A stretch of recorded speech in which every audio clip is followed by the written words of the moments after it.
Hello, everyone. Welcome to the stream. How are you guys doing today? Can you hear me? I think. Yep. Let me just do a quick mic check. Everything appears to be working. Hello. Hello, Luke. Hello, Hal. Hello, Evan. Who else is around? Yeah, I'm lazy as well. It's a lazy morning. I kind of just had breakfast. So, just to make things clear, I need to fix this timer here. 90 minutes. So here on the top, you can see, yep, right there. You can see the clock for the official Night Seed Wire event. Uh, so basically, I'm just gonna entertain you while we wait for this event. I also be broadcasting the event here, but if you want to go on their Twitch to watch the full high quality stream, you can go on. It's on the link. It's on the video description. Actually, let me just find out the exact link for you guys. So it's twitch.tv dash CD Project Red. The main event is gonna happen there on their Twitch page. Just let me refresh, see if there's anything new going on there. Nope, nothing going on there yet. So either way, I'm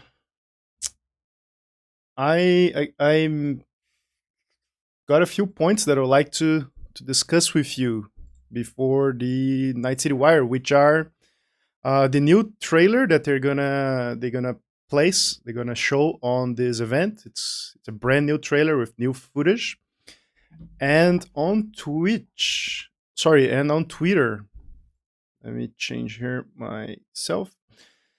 And on Twitter, they showcased this a teaser for the trailer, and I'd like to show to you guys that first. So this is the. It's not a full trailer yet, so this trailer is going to be released on the Night City Wire in 87 minutes. But this is the teaser they put on Twitch yesterday, on Twitter yesterday.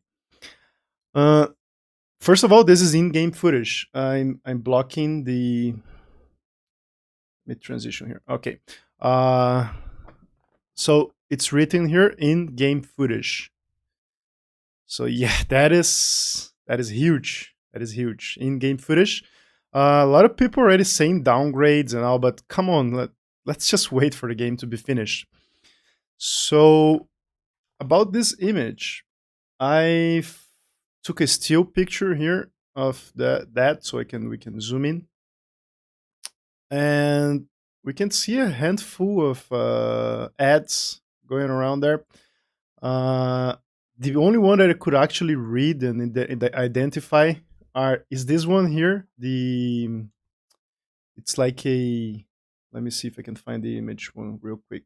Uh, Cyberpunk posters, in-game ads. So one of those ads is for this product here that's looks like a cereal bar or something. No, actually, that's not a cereal bar. I don't know what product that is. Explosion of taste. Uh, but this poster here is this one that showed many times in so many different gameplay. I'm pretty sure this is a healing item that you can buy to, or maybe boosting that will enhance something. That is my guess. Right, and I could also um, nail down this Nicola propaganda here, and the Nicola propaganda is it's about an energy drink that will cost you $80. It's gonna be a consumable item, and you're gonna heal you over time. So those are the two ads I could spot here. Let's see if I can find something else here. On the back here, we have a not a clear, but we have the view of the Arasaka Tower, which I'd like to discuss this a little bit later because if you know the Cyberpunk lore, Arasaka plays a major role on Cyberpunk 2020 and Cyberpunk Red storyline. So I would like to talk to you guys about what exactly do you think Arasaka role will be on the game. What else? Man, I cannot wait to see this trailer. Uh, we also had transition here back again. So let's see here.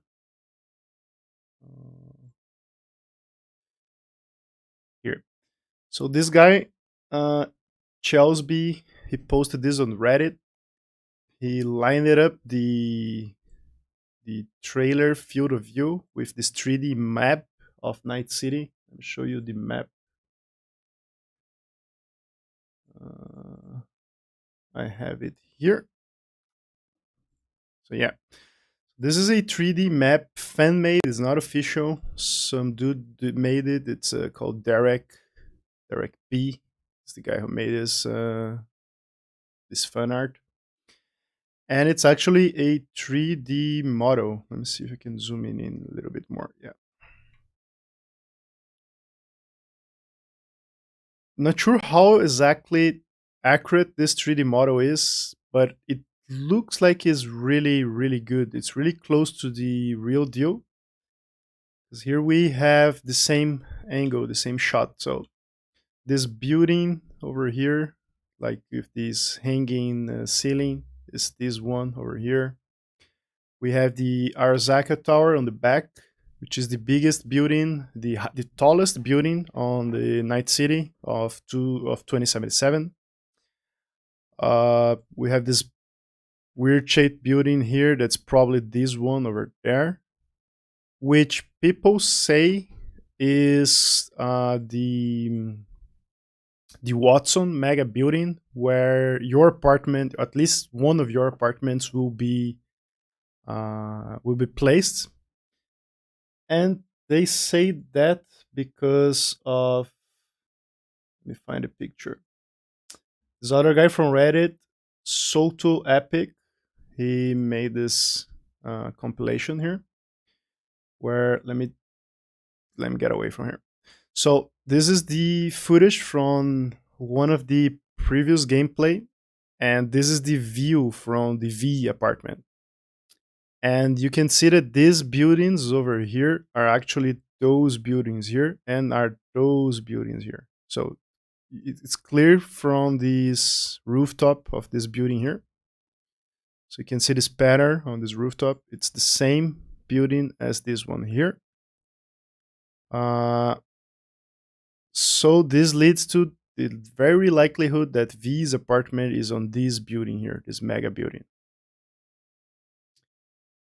Hello, welcome. Thank you for subscribing, Barrett Gordix. And about that, we have a subscriber goal somewhere over here on the top, somewhere over there. That I'll very like to meet. So make it happen. Share this live stream with your friends, guys. I'd love to hit the 50 subscription mark. Anyway, so this is most likely to be V's apartment. I'm not sure if you'll be able to have multiple apartments. It's very likely that you will, but yeah. So let's keep going on the 3D model. So this building over here is very likely to be V's apartment. And as you can see, the city map is not too big. I mean, it's a small city, sort of, but it's really packed with stuff. Hello, Gabo. Welcome. I'm doing amazing. How are you, man? And And I just noticed that this building is equal to this one, that is equal to this one, this one, this one. So maybe those are buildings that you could have your apartment, because that will make sense. I don't know. That could be something on those lines.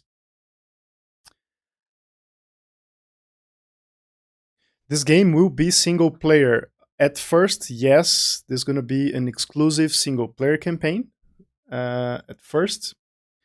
But later on, the idea is to make this a online game, and I guess it's going to be something like GTA 5. That's my guess. Uh, at least that's my hope. And yep, Edge Runner sounds like Snow Runner. That sounds like Ghost Runner. That sounds like a lot of stuff.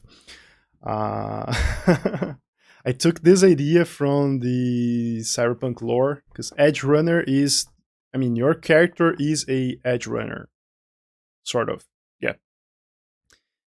Uh, so the player is an Edge Runner because it's a guy who take the chances. That's the lore behind the name. And so the city, the town map is clearly not really big.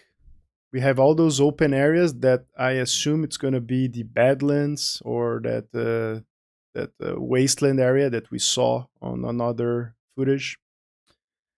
Here we have the orbital station that I don't know exactly what role it's going to take on the plot, but we will have an orbital airport sort of.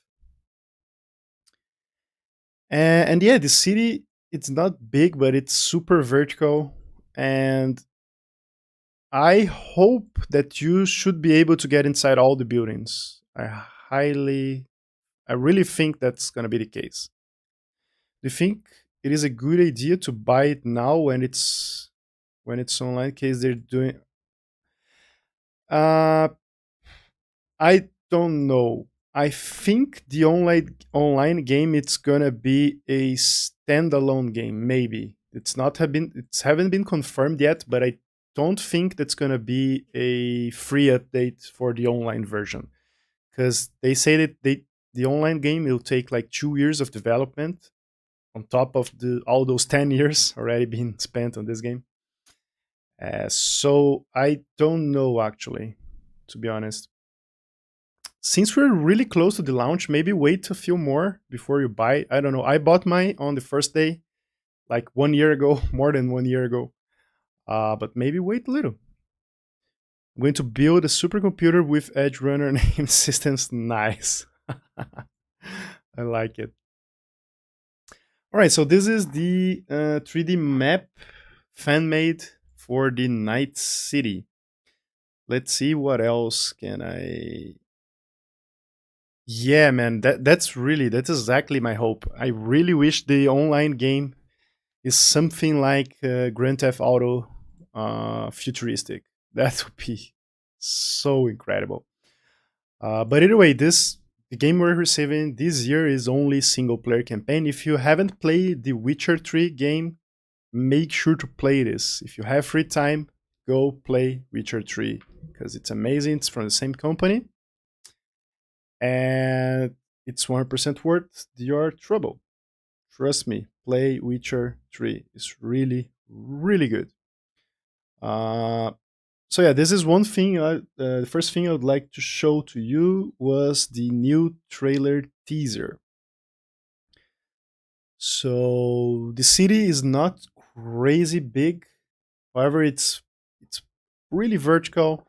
A lot of stuff going on there, and we very likely are going to be able to go inside every building. That's at least my hope.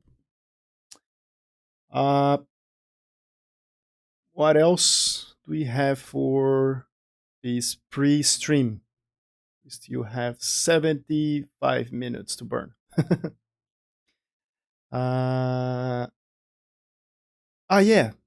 So we saw that there is this big ass Arasaka tower right there on the middle of the city. It's right on the core of the city. Let me grab the image again.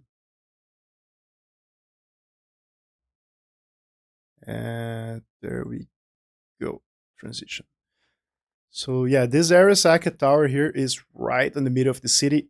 And for those who don't know the Cyberpunk lore, the Cyberpunk 2077 is based on a tabletop RPG game that's called Cyberpunk 2020, which had a um, spin-off or a second part that is called Cyberpunk Red that will be released in August, I think, which is also a tabletop RPG.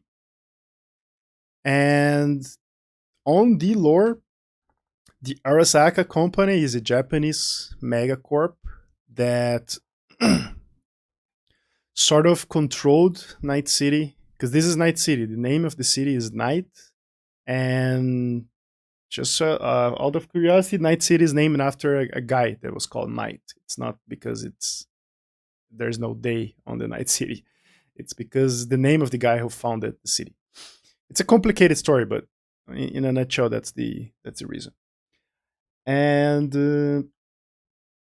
so the Arasaka company had a really strong foothold on Night City, and by the time of the Red, which was 2040, 2030-ish something, uh, Arasaka had a really big fight war with Militech, which is another huge mega corporation, and this led to the Fourth Corporate War. So they rage war, and again, it's a complicated story, but long story short, a mini nuclear device was detonated inside the main Arasaka headquarters, and the whole crater went boom here. So they rebuilt the city, and really believe, I really think that the new Arasaka towers were built on top of the old ones. That's my guess. I mean, that's not been confirmed yet, but I think this is the case. And why is this important? Is because word on the streets say that the old Arasaka headquarters had a much bigger nuclear device that was, I mean, it's crazy, but why would they have a nuclear device in their facilities? Well, in case someone tried to steal their data, they just blow up the whole city. I mean, why not? Uh, so they had this nuclear device that hasn't exploded. That's confirmed by the lore, and maybe this will play a role because that nuclear device is buried below the city. Maybe this will play some role, maybe not.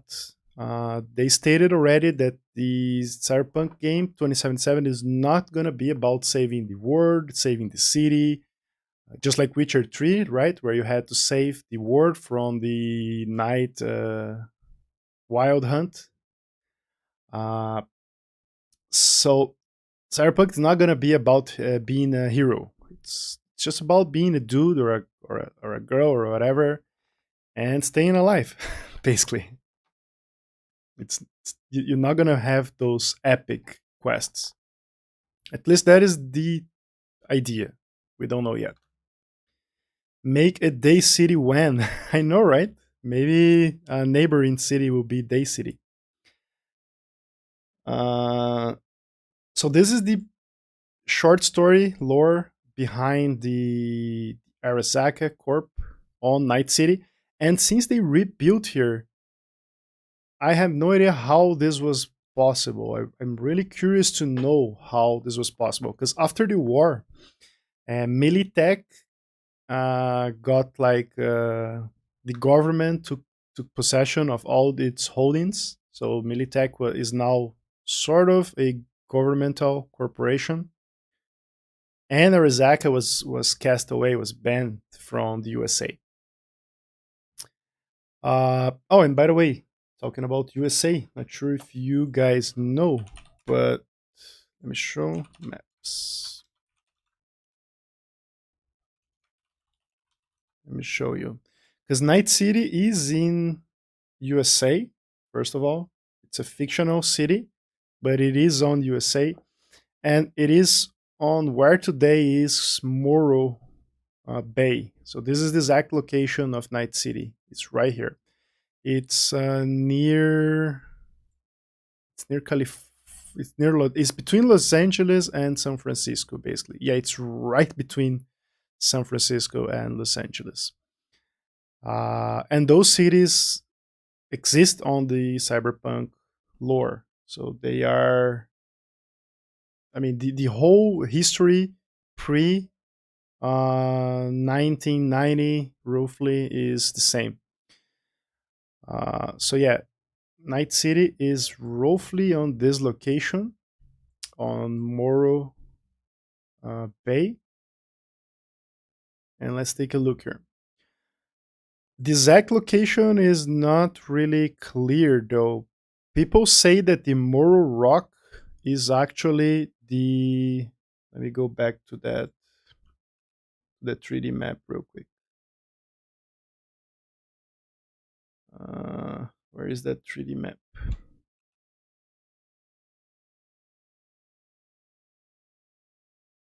Where is that 3D map?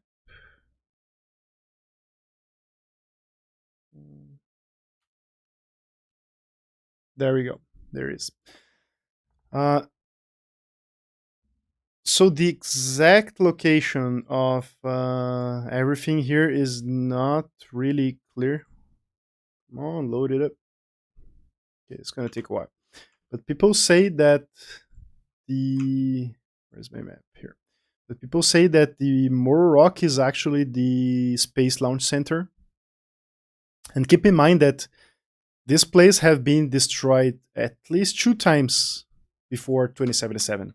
So this has been nuked by a nuclear device, and things are probably like really different from what they used to be back then. But maybe this is something like, come on, turn it. Okay, maybe this is something like this. Yeah, I guess yes. So I think this place doesn't exist anymore. It's kind of hard to tell actually, but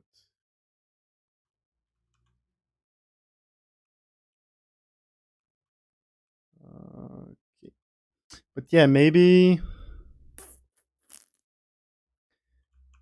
this place was. I think I know that this place is not natural. They landfill this place with debris.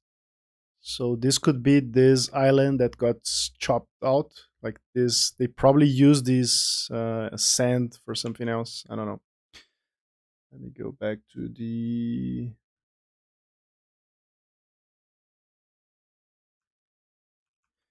Uh, so yeah, this is the location. Yeah, now that I look at it a little bit better, it kind of very similar, actually.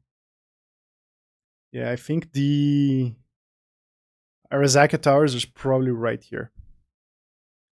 Yeah, it's much similar now because this block is sort of this area here. Either way, this is just a inspiration that Mike Pondsmith had when he was conceiving Night City. Let me read the chat. If I had money, I would also make another supercomputer called Day City. I love how you think, man. Really do. Okay, let me take a look at the Twitch to see what's going on there. See if that's any update.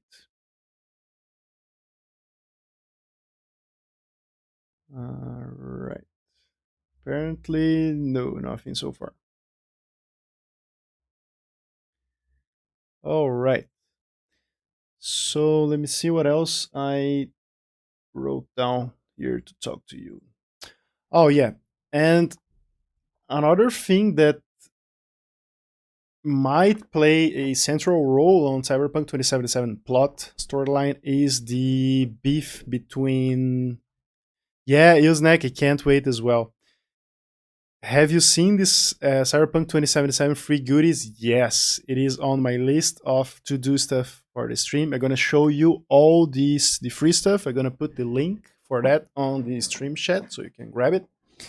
And it is on my planning to talk about this. It's amazing fun. It's amazing art.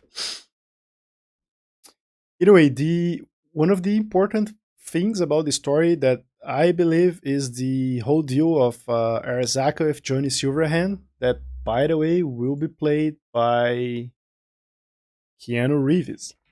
So let me find a picture here to put on the screen.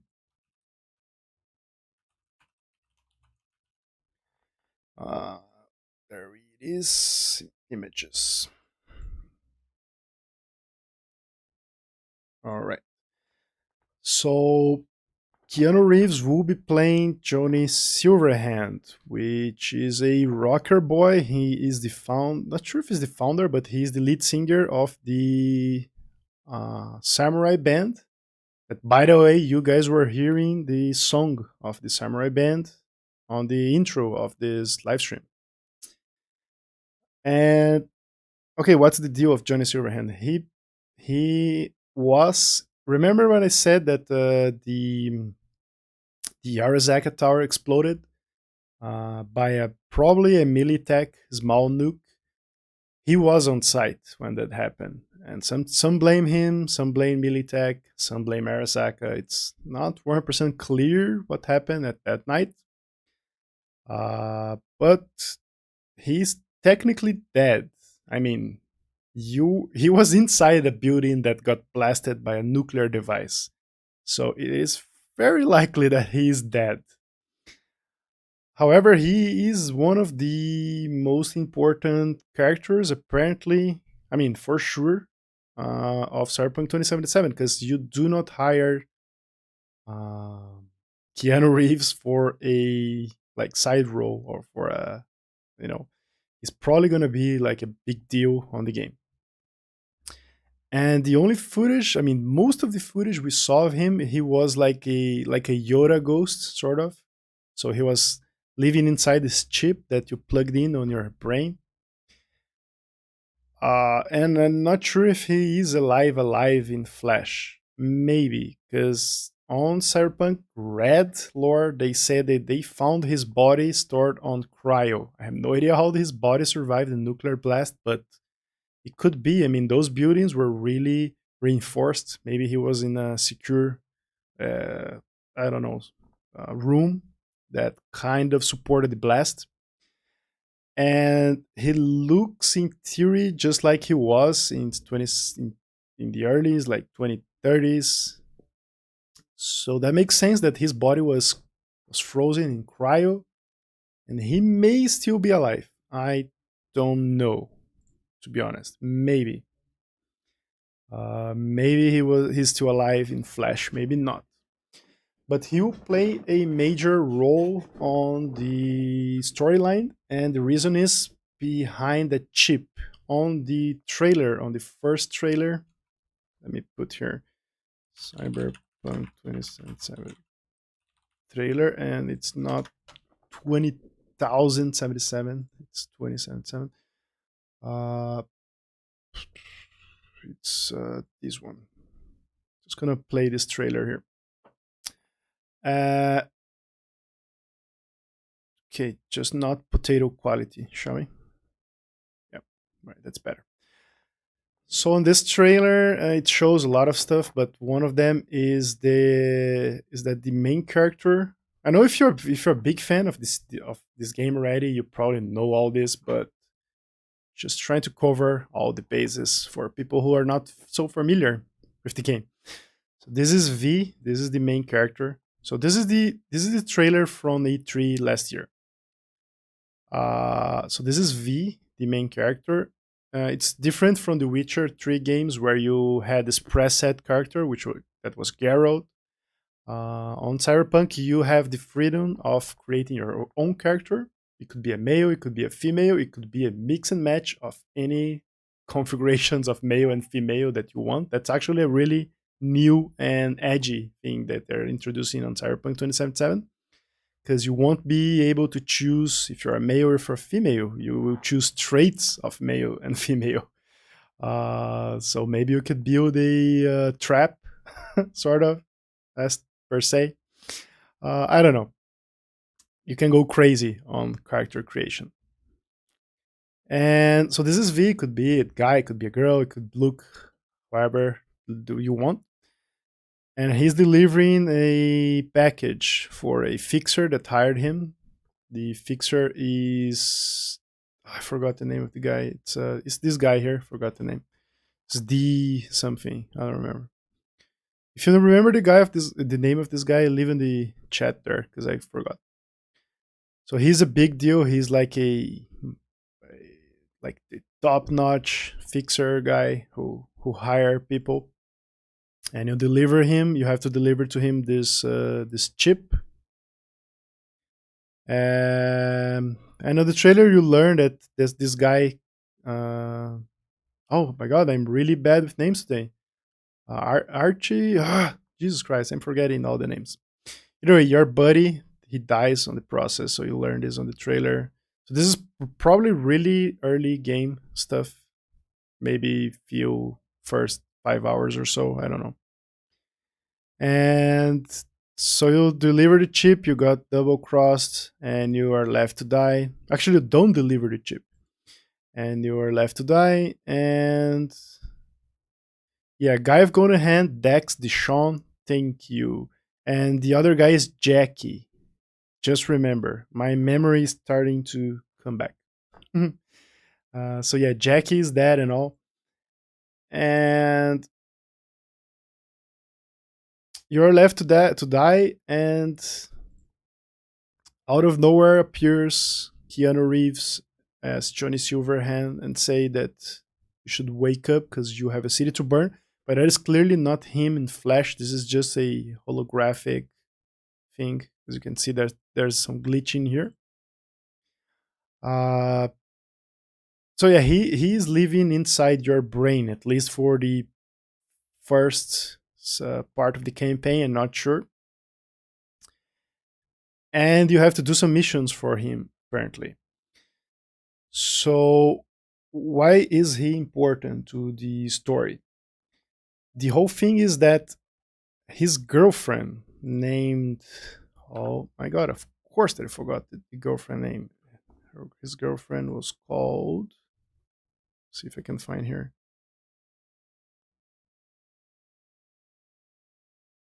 Let me Google it.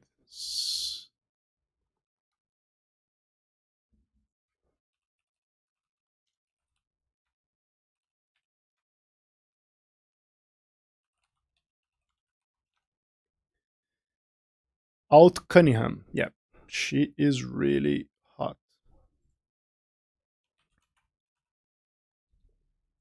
Let me show you here. So yeah, this girl here, Alt Cunningham, hardware of chip SGIO2. Yep, you're exactly right.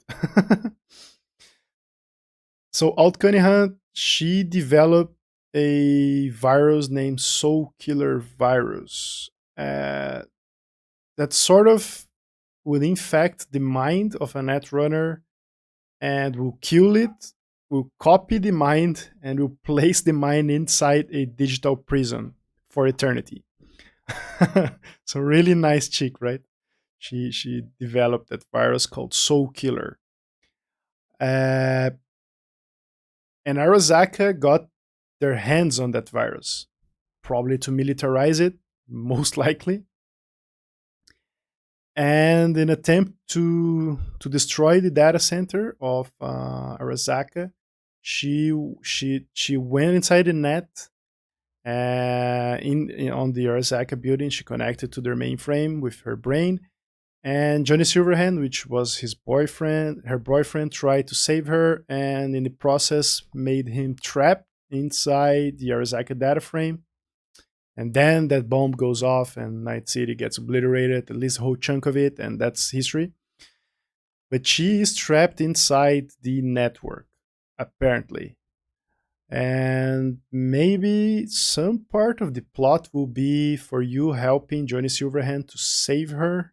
Maybe this could be one of the main plot lines of the game.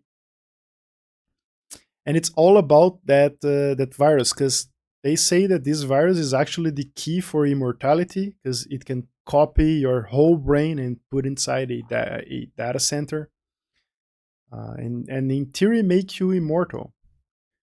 So those are the main topics of the Cyberpunk storyline that we know so far. Okay, let me take a peek on the Night Seat Wire. All right, we have an official countdown now, and I need to update mine because mine is off by a little bit. So let's make this 54 start. Okay, now it's almost synced. Yeah, I'm off by half a second. That's fine.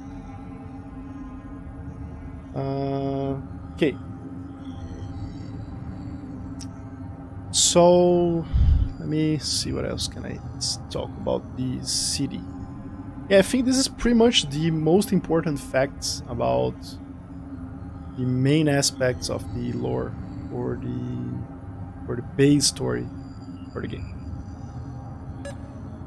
All right, let me see what else. I got this interview that will also sort of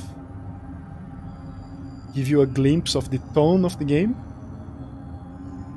Let me see here, because one thing that is really strong from the Witcher games is that CDPR usually tackles hard subjects and complex subjects. It's not like Geralt is the good guy and Iridian is the bad guy and all.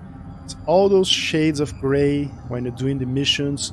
You kind of have to save the kids that the witch kidnapped, but by doing that you doom the whole town. So it's not clear at all the moral choices. And apparently they're going this tenfold. They boosting it a lot in the Cyberpunk story. So I got this interview from YouTube of the creator of Cyberpunk, and he talks a little bit about what you can expect of the themes that the game will tackle. Let me show to you right now, just here and here and here. It's more, you think 2077 is more about systemic than about sort of rebuilding? Yeah, we've rebuilt. Now what we have to do is, for example, if it's glitzy and beautiful and everything else like that, where's the corruption now? It's obvious in Red that, you're dealing with supply, demand, wreckage, culture shift, all that, where, people have kind of missed the fact. They've kind of gone, well, there's all this exploitive stuff going on in Cyberpunk, 2077. I'm going, yeah, that's the point. It's about how you're being exploited. Right. One of the ones I always love is, how we got beer ads and trucks to mean masculinity in America, and I lived to a point where that wasn't masculinity. And then I watched beer guys and truck guys going, yeah, you get in your truck, your enormous truck, and you drink beer. And I'm going, somebody just sold you that. Somebody just manipulated reality. Somebody basically was messing with you. They are essentially, when you get down to it, exploiting you. And think about it. How many celebrities do we follow right now where their only purpose is to be celebrities?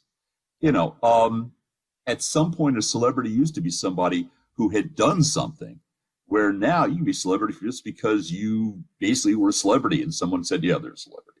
We created them. And so a lot about 77 is about the exploitation that is the soft cover to the iron fist. of corporations, of companies, of people in power. Basically, we'll send teams out to destroy your livelihood. But in the meantime, we came up with a really great new flavor of GAC that you're really going to enjoy. So you're busy, hey, this stuff's great. You forget the fact that the ninjas are coming into the window to kill you. So, it's like Brando is the thirst mutilator. Brando, I love Idiocracy because it nails it. Right. And it nails the fact that, at that point in Idiocracy, what's wonderful about it is that they don't even realize how they got there. And, Judge Hurt's character is kind of looking around going, oh my God, so over here we started with this and now, oh man, why didn't we get rid of that back there? So this is the background, sort of say, the vision that Mike Pondsman had for Cyberpunk 2077. So in his words, the Cyberpunk 2020 was an age of wow, oh, we are so high tech, and we can do anything. We can have all those sorts of implants and enhancements, and we are wait a second, I had the background noise there. All right, I fixed it. So we had all those sorts of crazy. Actually, I'll keep this music. We had all those crazy stuff like eyes and all. So this was Cyberpunk 2020. The Cyberpunk the Cyberpunk Red, in a sense of 2035 to 3045 ish. So this period, which is called the Red, was all about rebuilding, because a few years after the end of Cyberpunk 2020, probably 2025 ish, there was this big bombing on Night City. So there was this period of 10 years of rebuilding Night City and struggling and not having all the infrastructure that you need to do stuff. So it was like a hard reset for the world, for the whole Cyberpunk world. And on Cyberpunk 2077, the whole concept is all about exploiting. People exploiting each other, the companies exploiting everybody. So this is the main big picture, the big message that they want to convey on this story. Now I get it. Good. I am getting to what Effie said. We have on this page here on GOG, you can get a lot of free stuff. Let me show to you. So if you go to this page, I'm gonna put in the chat here. I'm so glad that CDPR got to work with Mike Pondsman idea. Yeah, this is really, really cool. This is really cool because it's a little bit different from what they did with the Witcher 3 series. Because on Witcher 3, they pretty much just bought the rights of using the material. They read all the books and they just did their own thing. So a lot of things on the game, I mean, the game is not canon at all, period. At least not so far. Maybe they'll change this with a lot of money. I don't know. But the Witcher games are not canon. They are a different reality from the books and from the TV show. Sorry, from the Netflix show. Because the author didn't really care that much to be part of the creation project and the day-to-day design decisions of the Witcher games. But on Cyberpunk 2077, this is a whole nother story. Mike Pondsman it's one of the lead developers of the game. He's really active. They always listen to him, and this could make a huge difference in terms of game quality and fidelity to lore. It has been said that the Cyberpunk 2077 is canon. Like it is on the same timeline with the same characters, and it is a continuation of the 2020 and the Red stories. So that is a huge difference. And it is crazy how well this could translate to other types of media, like movies, TV shows. Can you imagine a Cyberpunk Netflix show? That would be so dope, man. With Keanu Reeves, of course. That'll be absolutely dope. And there's a lot of sideways that you can go on this narrative. For example, you could do a whole game, movie, or comic book, or a TV show about the corporate wars, for example. Imagine having a first-person shooter game covering the corporate wars on this universe, like a Call of Duty style or maybe a Battlefield style game, on just focusing on the war itself, not on the story. And the choices are pretty much endless on inside this universe. It's not like the Witcher series that you're kind of locked in sword fighting. Here you have the freedom to do any types of game. I dream of a DLC for this game that you can set up a Martian colony or a moon colony or something. I mean, it's the sky is limit. So either way, as I was saying, you can go to this link on the chat here. I'm probably gonna put this on the video. Actually, I am going to put this on the video description right now. It's there. It's also on the video description. Yeah. Yeah, imagine a Netflix series, because I've been watching Altered Carbon, and it's a really badass show. I still haven't finished the season that's going on now. I think it's the second one. I'm still haven't finished by lack of time, but it is so good, so good, so good. And I can only imagine what they could do on with Cyberpunk. Either way, if you go to GOG right now, or until it runs out, I think it goes until limited offer. So until 4th of July, Independence Day, right? So grab it while you can. It's a really big pack of high quality images and all. And for the next 20-ish minutes, I think I will be. Don't forget to wear shades. Yeah. Mr. G's is telling me to wear my shades. 1 second. There you go. How do I look now? I can barely see anything with all those lights reflecting on those scrapes that I have. These lenses are so busted. I went to the beach one day with them and got sand all over the place, and the lenses are completely wrecked. Either way, I told you the hardware of chip is in SGI02. Let me Google this because I am not sure what exactly that is.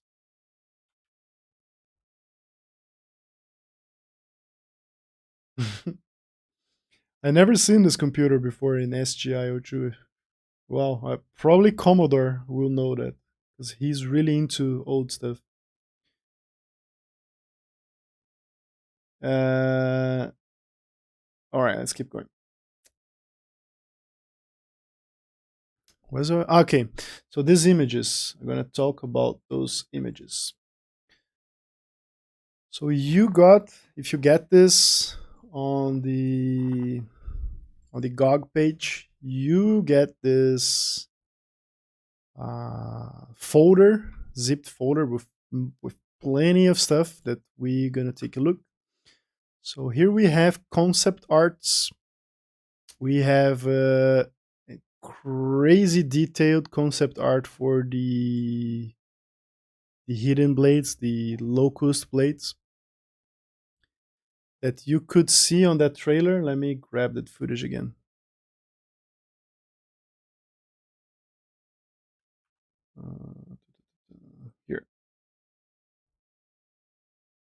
So you could see those blades here. All right, right here. So those are the blades. It was confirmed that you'll be able to use them in game. So there will be a comprehensive melee combat system, and those blades will be part of that melee system. Jeez, I cannot wait for those blades. So this do not come from your arm, like your whole arm is replaced by a prosthetic. So this is not like flesh. And yeah, we have the dimensions. So this could help cosplayers all around the world to make some really dope cosplay. So the blade is 5 millimeters thick. You have all those joints here, the mechanism, the retraction. That's super detailed, man. It's really impressive. And this is from Arasaka. They pretty much have all the cool stuff, right? So we have this concept art. We have a first glimpse of a actual big weapon. This is a LMG called M2067 Defender. Maybe this is the year it was manufactured. I love the ammo 656. Because there isn't this ammo in the real world today, at least. Thank you for subscribing, Trucker. Appreciate it. So let's update my subscriber count. That I 100% sure I'm not gonna to meet my goal, but let's keep trying, right? Let's keep pushing. Share this live stream with your friends. Spam everywhere. All Discord servers. Help me out. So this ammo is not. I don't think this caliber exists. Let me check actually.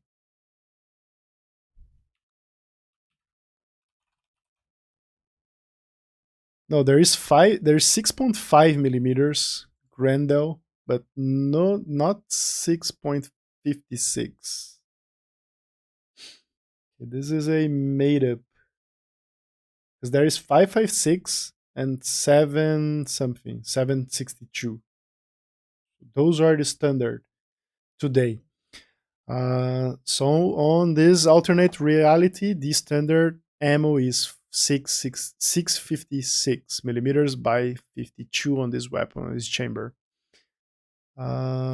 It is from Constitutional Arms. That is a company. It's a weapons manufacturer. Let me find this for you. Constitutional Arms. Cyberpunk.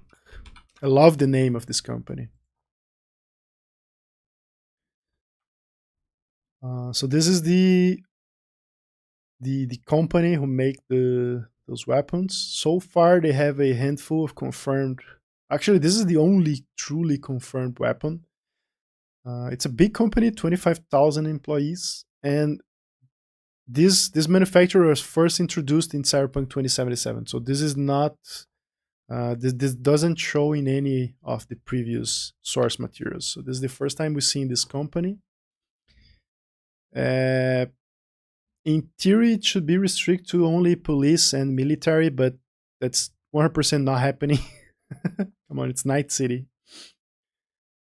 And it's a turreted LMG. You can deploy the turrets. What else? Removable heavy barrel. That's pretty standard on LMGs, because at least modern LMGs, the barrel can overheat, and you could replace them if that happened. Changing array, auto loading mechanism. It's a pretty standard, actually, weapon. It's not high tech at all. So yeah, we have this weapon here. We have this one that is a little bit more high tech. It looks like a Chris Vector, sort of. Yeah, it's very similar to the Vector. I find it.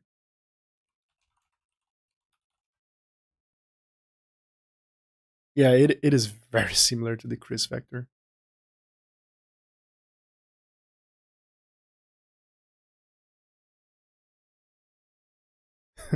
Yeah,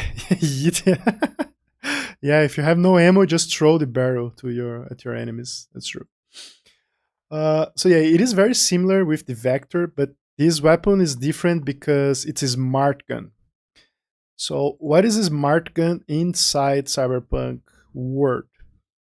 Uh, let's say you are bad at first-person games, and this is gonna be a first-person shooter game. So let's say you're very bad at it, but you wanna play the game, you wanna have fun, and you wanna enjoy it for the story. And you put it on easy mode, and it's still very hard for you because you cannot hit anything with your guns. So you just go for a smart gun. It's probably gonna have inferior damage, but it should be enough to get you done over the easy levels.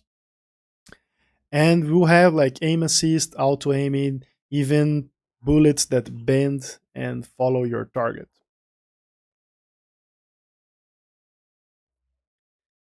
Uh,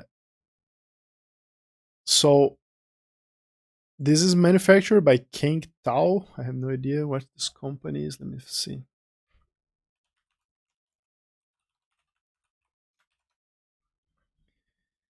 Uh, oh, that's actually a big company. All right. So it's an old company. It's from early 2000s, and it's a branch from Arizaka.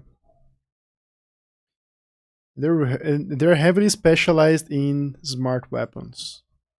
Yep, they're heavily specialized in smart weapons. Kautai Type 97, polymer one-shot cannon. I love it. One-shot cannon. It's a good name. Like it. So we have this smart gun. It's compact. It's very compact, foldable stock or collapsible stock, integrated charging handle, fire mod select gas port. Magazine released, and it used 50 bullets of 10 millimeters caseless smart rounds. So yep, we have this SMG smart one.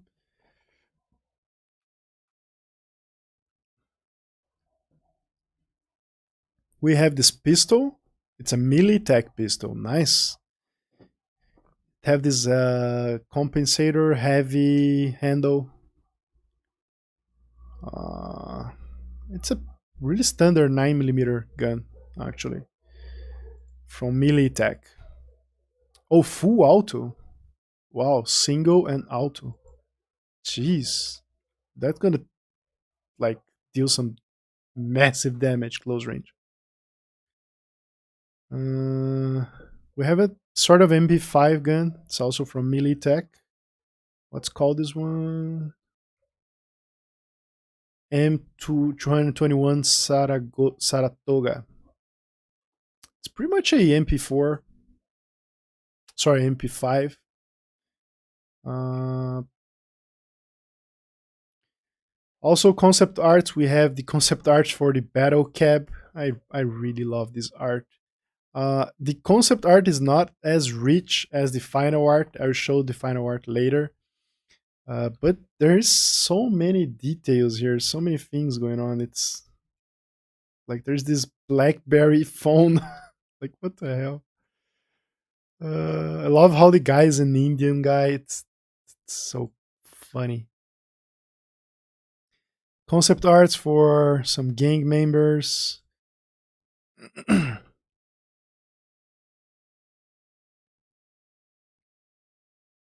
Now I know what you're talking about. Let me see.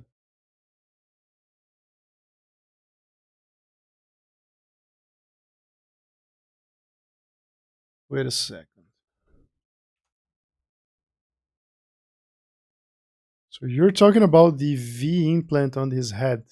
Let me see if I can find a picture.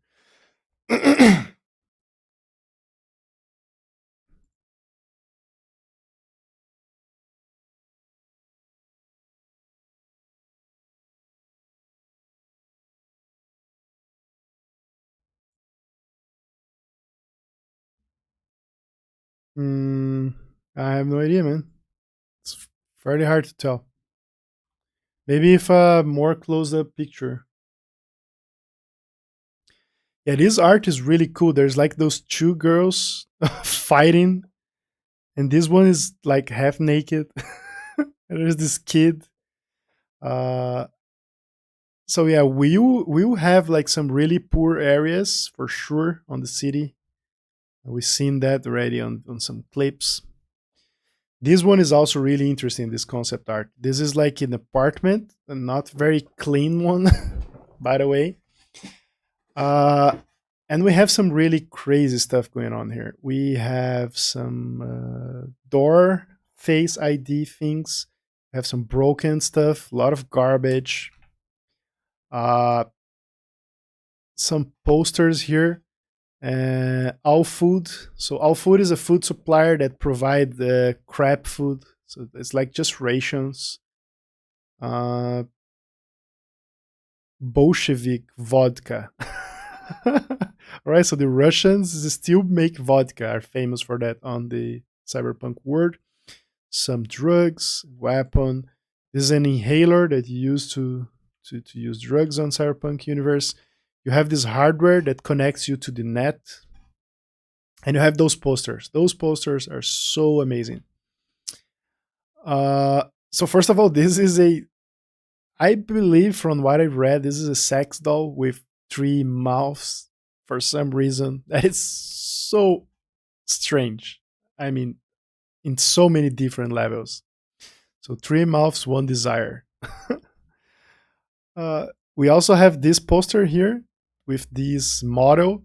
And if you look, I'll show this in higher resolution later. But if you notice, there's a volume here that it's like displaced. Let's put it as with that this way. So this is a model for this drink, energy drink. Mix it up. Red, white, used. I have no idea what the hell that is. Red, white, used.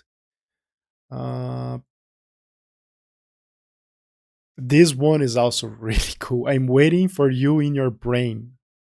So this is probably another VR sex thingy.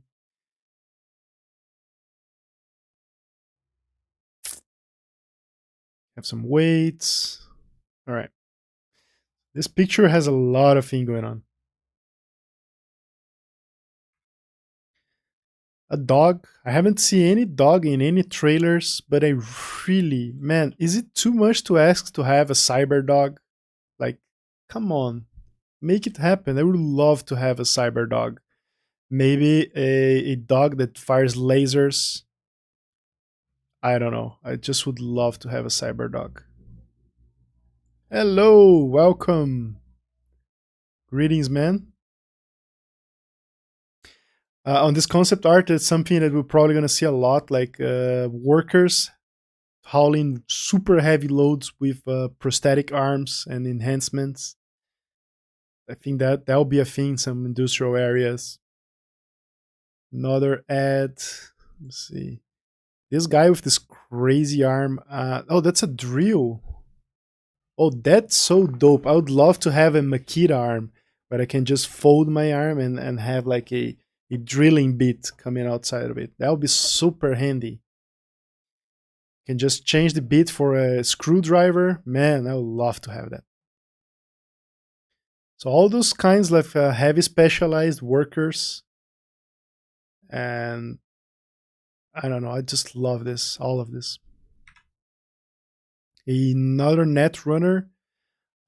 This is something that is really strong on the tabletop RPG games, but I'm not sure how they're gonna do this on the video game. Because there's this thing called net running where you jack in matrix style a cord on your helmet. This is, you don't physically attach to your body, just like the matrix is more like there's those ports. Yeah, actually it's really just like the matrix. But also you have to use those VR eyes to visualize the net. And this is probably in Arizaki's shareholder meeting, and this guy hijacked into this guy brain and kill it. So this is something that you can do. You can hack your enemy brain. Hello and welcome, fourths. Hey you. Cyber Dogs mod will be fun. Yeah, I need a Cyber Doggo. This is the second time I see this poster here, so this is probably important. It it looks like something inappropriate, to be honest. Don't you agree that this is really looks like something that's going on here? Right. Okay, the computer. Yeah, this guy probably killed a shareholder of Arasaka using his brain. We have the flying vehicles that has been confirmed that will not be a thing. Will not be able to fly flying vehicles on the game, but there will be flying vehicles, but you'll not be able to fly them. This is probably to not break the game. Uh, I am the first dude who pronounced your name correct. Nice. I have no idea how I did it because I'm really terrible at pronunciation. So you'll not be able to use flying cars, probably not to break the game, like doing some crazy stuff, going off the map and going places you should not be going. So you only be able to drive cars on the roads. But here I just noticed that there is an ad for a cyber cat. All right. So maybe cyber pets will be a thing after all. I hope. I really hope. So another home, really high tech, really low life, just like the game is. We have this sort of vending machine inside the house, or maybe this is not inside the house. I don't know. So yeah, we have this net thingy that you can connect to watch TV. That ad again, explosion of taste. We have Lily something, forgot the name of her. She is all chrome. She's a singer, a very famous singer, and she's all chromed. And here we also see some cyber doggos. Please make cyber doggos happen. Yes, I would love to have red eyed, metal jaw, enhanced cyber doggos. That would be my dream. We have a guy from with the Watchman ping here as well. Wow. So yeah, those concept arts are something. Look at the details. So yeah, she's all chromed up somehow. I don't know. Some interior of some fancy corporate executives here. Cyber pets, yeah. I mean, I can already see IGN's what's called review of Cyberpunk. Cyber Pets 10 of 10 Game of the Year by IGN. Yeah, a Cyber Doggo will be amazing. Another fancy executive on some super fancy flying vehicle. A guy just watching the police doing justice, apparently. Just dealing with some riots with flamethrowers, because why not, right? Instead of using like sprays of water, what's called the water hoses, let's just use some flamethrowers to spread the crowd. This is so cyberpunk. Uh, Target Jeff Dolly. Criminal records. Yeah. I'm sending an agent to correct your failures. All right. So yeah, let's say if cops these days are kind of not in the highlights of good highlights, imagine on Cyberpunk 2077. They're probably shady as fuck. This picture is really nice. It has this vibe of the Wolverine movie where he gets shot on the head and the bullet bounces. Wow, some subscribe. Thank you. Thank you so much, typical. Let me update my subscribe count that I don't think I ever gonna meet, but maybe. We have 80. How many more? 90, 83, 80, 87 more to go. So this reminds me of Wolverine scenes where the bullet like ricochet on his forehead. Man, that's nasty stuff.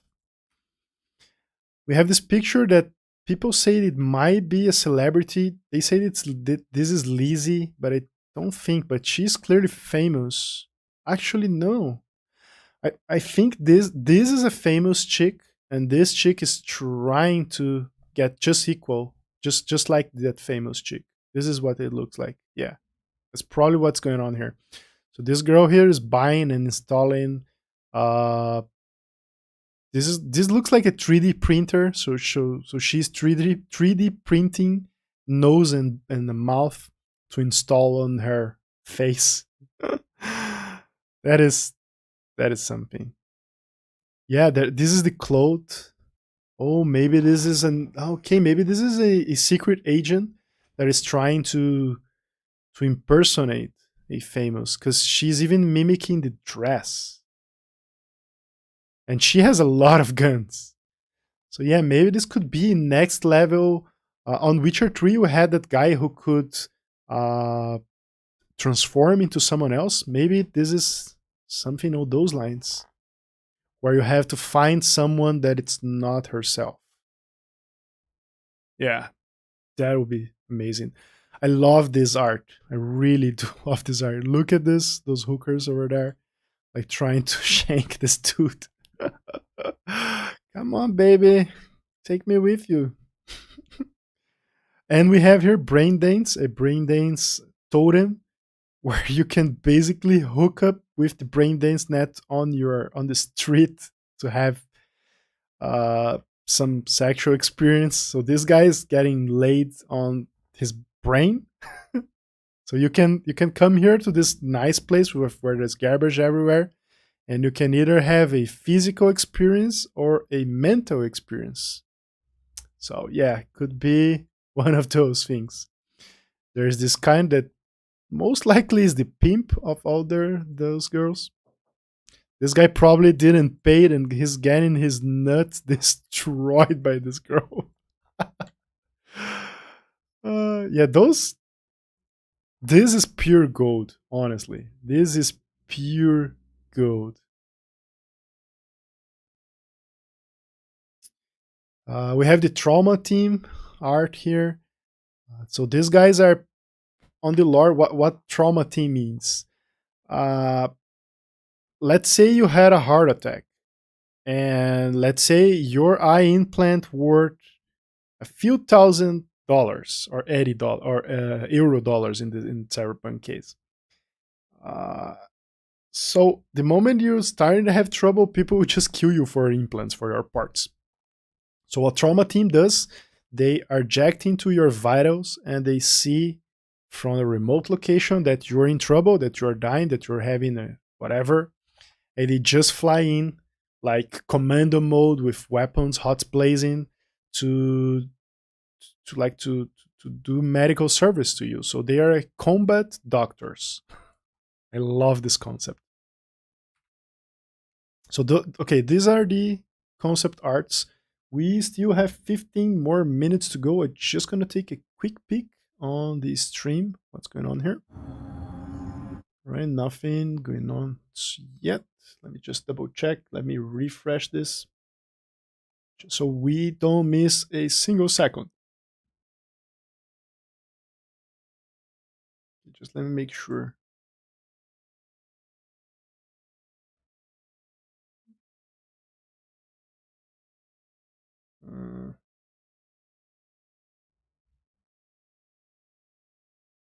Yeah. All right. So my clock is absolutely right. And let's keep doing the analysis of stuff here.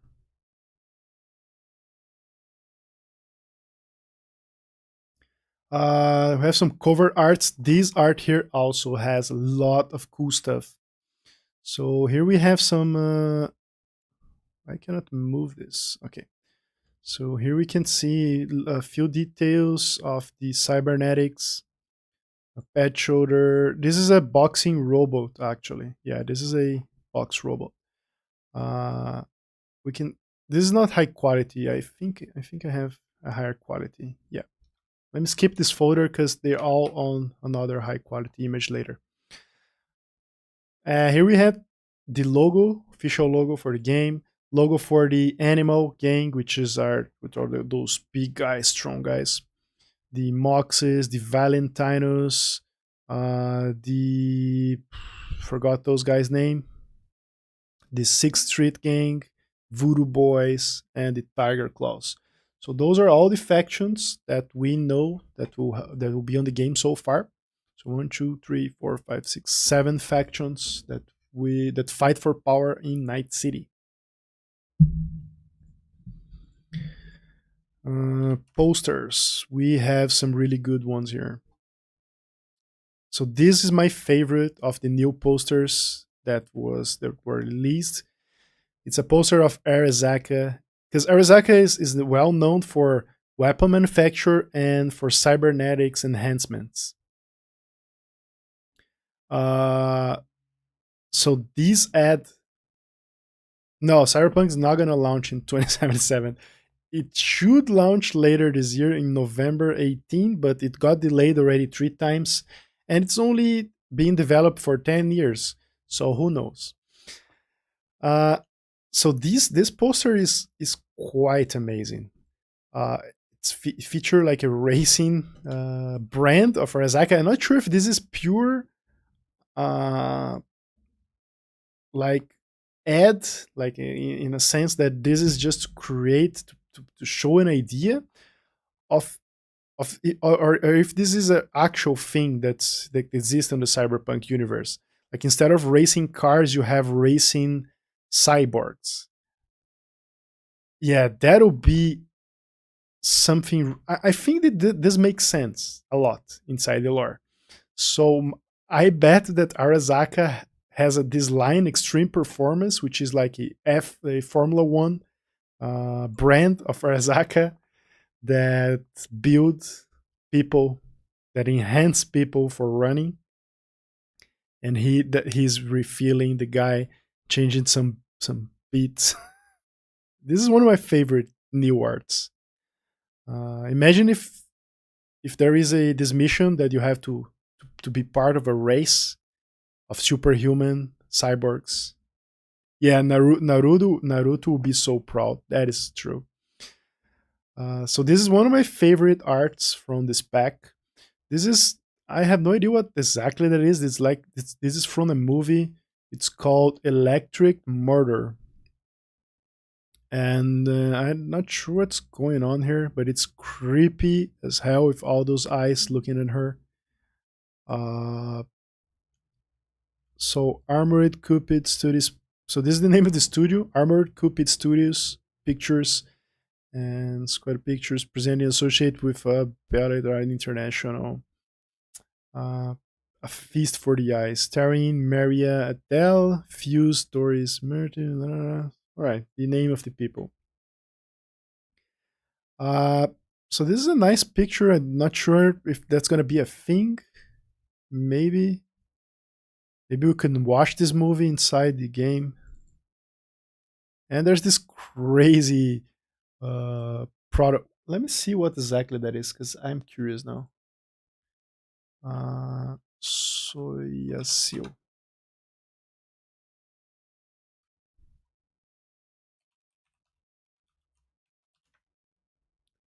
Cannot find what product that is actually.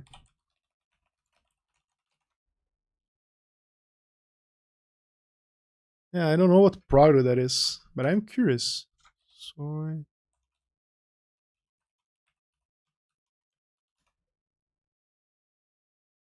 Yeah, I don't know. Cannot find in Google what product that is. Maybe it's a nutritious bar. It could be a liquid. I don't know. We have this steelbook arts that you can buy it on steel plate. Actually, steel plate. You can buy this online. Those arts, super cool. Some dudes just watching some porn over there.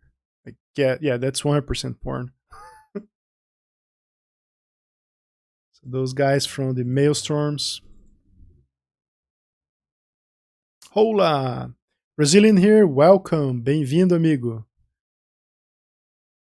Nice, Georgia. Yeah, where are you guys all from? I'm curious. Type in the chat, where are you watching from? I'm streaming from Brazil. Switzerland. Falo brasileiro sim, cara. Sou brasileiro. Sou BR. Por isso que o inglês tá horrível.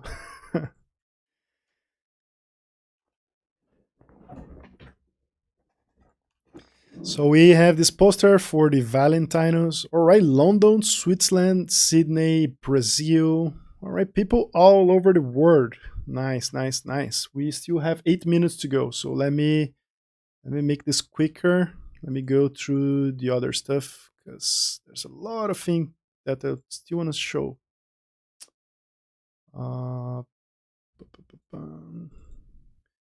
We have a lot of screenshots. We also already seen all of those, but these are super high res screenshots. I think they are 4K res. Let me check. Yes, they are 4K res screenshots on this pack. So we have all those amazing images from the in-game in 4K. Really cannot wait to run this on 4K here. And we have some wallpapers. These are old ones from E3. Other wallpapers, logo type. Yeah, this wallpaper is sick. There's some cool stuff going on here. So your daddy is the hero. I have no idea what the hell that is. So this is the first thing. This policeman, this riot squad, I think they're from Arasaka. I'm not sure if they work for Arasaka or Arasaka is who made them the suits. I think that's the case. They're just bursting the subway. There's this guy just sleeping casually, listening to something. We have some hand implants, classic jacket. What else do we have here? We have a clear picture of the subway. Now, this is not the high res. Let me find the super high res. I think it's here. Yeah, this is the super high res. No, it's not.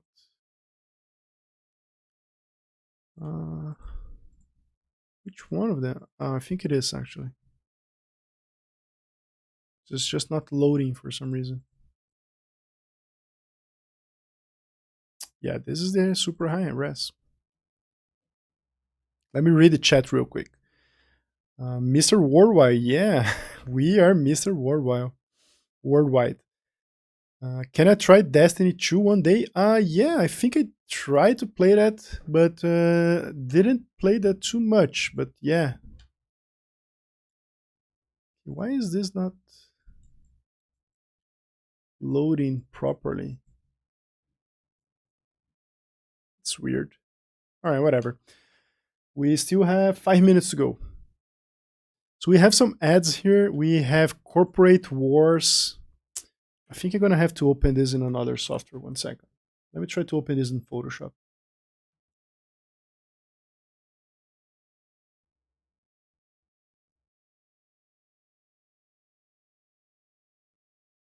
For some reason, I'm not getting the full resolution of this image. Okay, let's try Photoshop. Yeah, much better. All right. So yeah, we have this poster for Corporate Wars the musical. I really wish we could go to a theater and watch the musical. That would be so funny. You don't need name text code file anymore. Can we read it without it? Yeah. But that's fine, don't worry. The same poster. I love this ad here. Night City Police Department. It is our home. Keep it safe. And Night City Police Department on the car, and it's crazy how they still use the exact same car that they use today, right? It's, it's something. I love the what's called this thing, the logo. It's not the logo, but the thing that the guy uses here in the chest. I forgot the name. I really like the style of this. Be part of the elite Night City Police Department. And there are those high-tech cops for riot control. We have the stops for the subway, because I'm 100% sure you will be able to use the subway to travel through the map. Maybe they're like fast traveling or something. So the stops of the subway: Watson, city center. Don't know what that is. So you are here on New Harbor. I love the face of this dude, man. Like,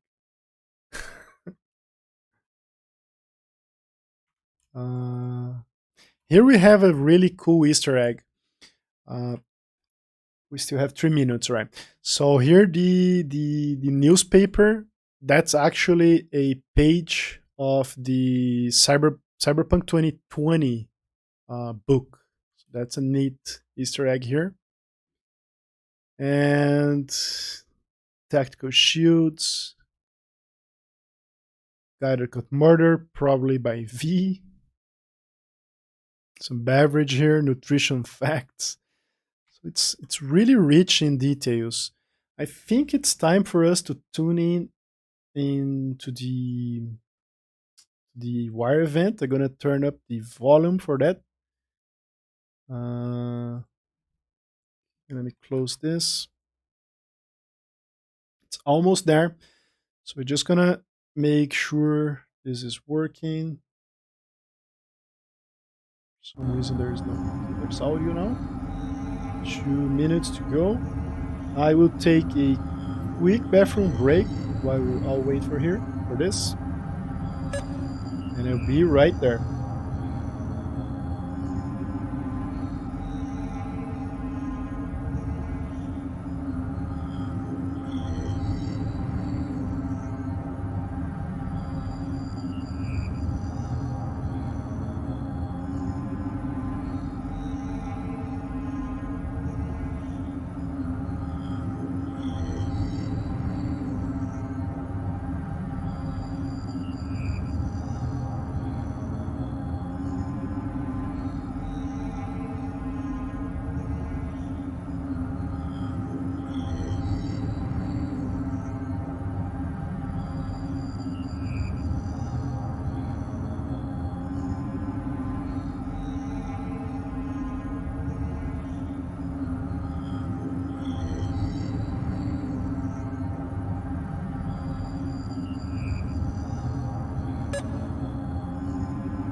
I am back and it's almost time. Almost. It's so close.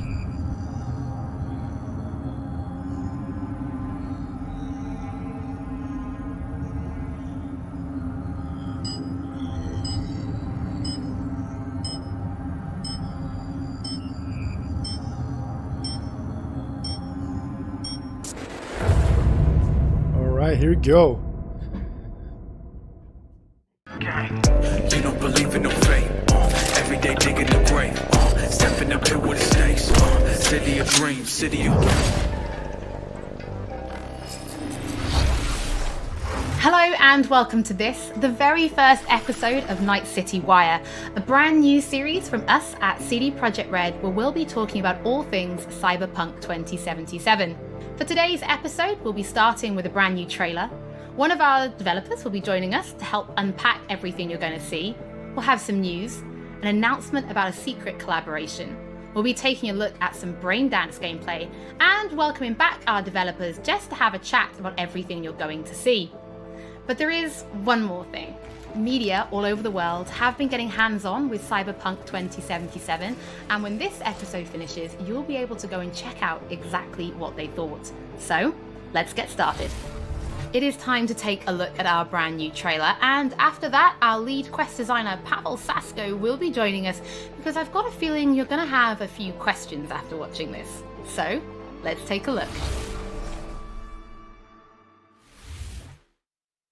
I love this town, the city of endless opportunity.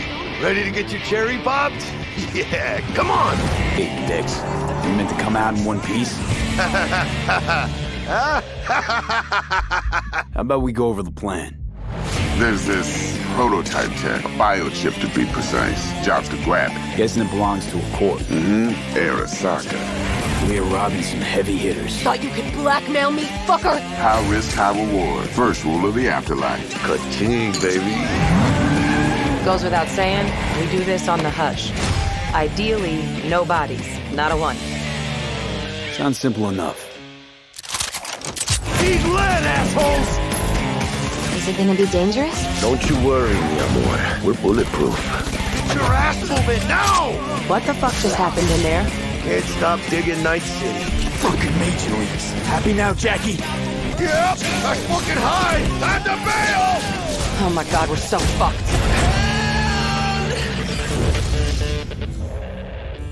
Oh my What the fuck? god. Can't risk it, V. And you, who are you? Fuck.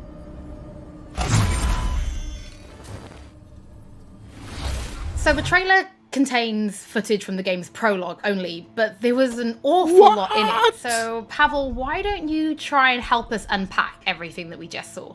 Oh yeah, this I is mean, absolutely. only I the can try. prologue.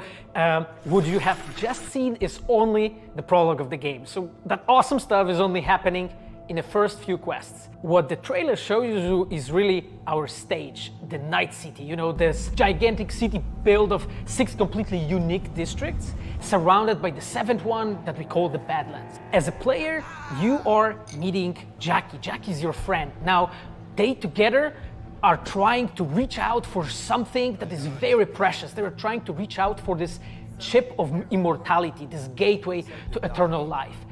Jackie introduces you to Fixer Dexter Deshawn. He's a very important person in a social ladder of Cyberpunk. He is able to provide the player with various jobs and contracts to be able to gather money, to be able to modify their bodies, push themselves to the limits, to put their hands on the chip. But as you can expect, not everything goes as planned, and but to see it, you will have to play the game. There are an awful lot of really cool things in this trailer, and there's a few that I would just love to talk about a little bit more for the people at home. So let's start with talking about a gang called the Mox. Now, we see a few flashes of them in this trailer. I personally think they're really cool and one of my favorites, but can you give us a little bit more information about them?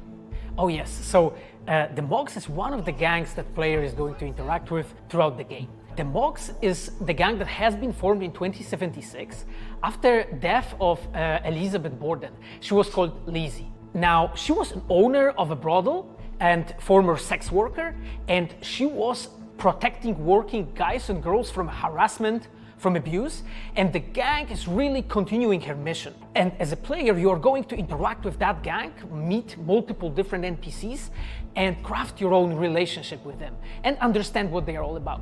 So earlier on, you did mention a 7th district, a place called the Badlands. Now, we saw a few shots of this in the trailer, but I'd love for you to give us a bit more detail about the district outside of the city walls. Okay, so the Badlands is this like dead, dried out space going around the whole Night City. And as a player, you'll be able to traverse that space in your car or motorcycle. This is a space that is inhabited by the nomads. Nomads are living in different families and they are traveling across that space in convoys made out of the cars and motorcycles.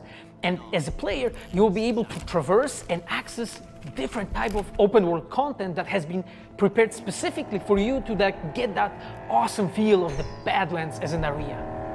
In the trailer, we also saw like a completely metal creature. Now, he didn't look like he was from the Maelstrom gang. This looked like something else. So please tell the people at home, who is this giant metal monster? Okay, so that big dude, that was Adam Smasher. He has been introduced in pen and paper in Cyberpunk 2020 by our senpai Mike Pondsmith. Adam Smasher is a fully converted cyborg. He was always a loyalist of Arasaka. And time has changed, and in 2077 he had to find his own space in Night City. But to find out, you'll have to play the game. In this trailer, we do see some flashes of a Ripper Doc called Victor Vector. I think if people have watched our previous gameplays, they might remember him. But I'd really like for you to give the people at home some more information about what Ripper Docs are and how they'll be interacting with them when they play Cyberpunk. So Ripper Docs in our game, they are surgeons. They are like a specific type of a job in the social ladder of Cyberpunk. They are accustomed and specialized in replacing limbs to the metal ones. They can basically update your body, enhance your body, change you into this walking war machine. And as a player, you are going to meet different kind of Ripper Docs in the game, craft your own relationship with them. Some of them are like important characters for a story. Through that, you will invest eddies that you're gathering to turn your body into this tool that allows you to survive on the streets of Night City.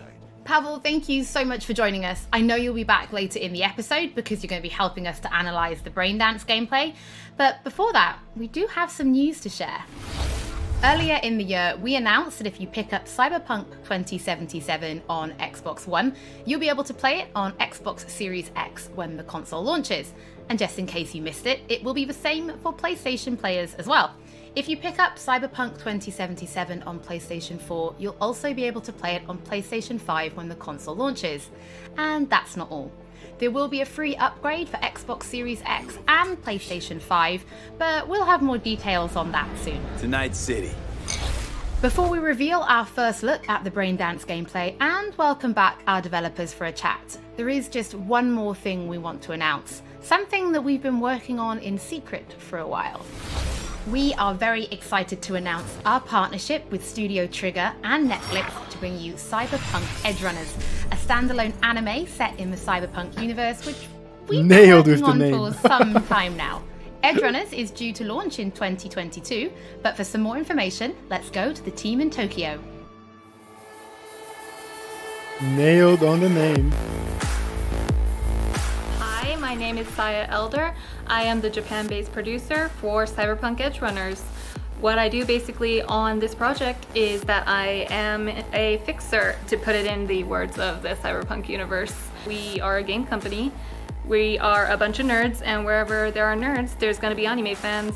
So it was always a dream for us to make anime. When we began this project, we were certain that we didn't want to make a recreation of the game. Cyberpunk Edgerunners is a standalone story set in the same universe. The stage is still Night City, but everything else is totally new. New characters, new story. I do like to think that it's going to be a great gateway for newcomers to come and check Cyberpunk game and also the Cyberpunk genre as a whole.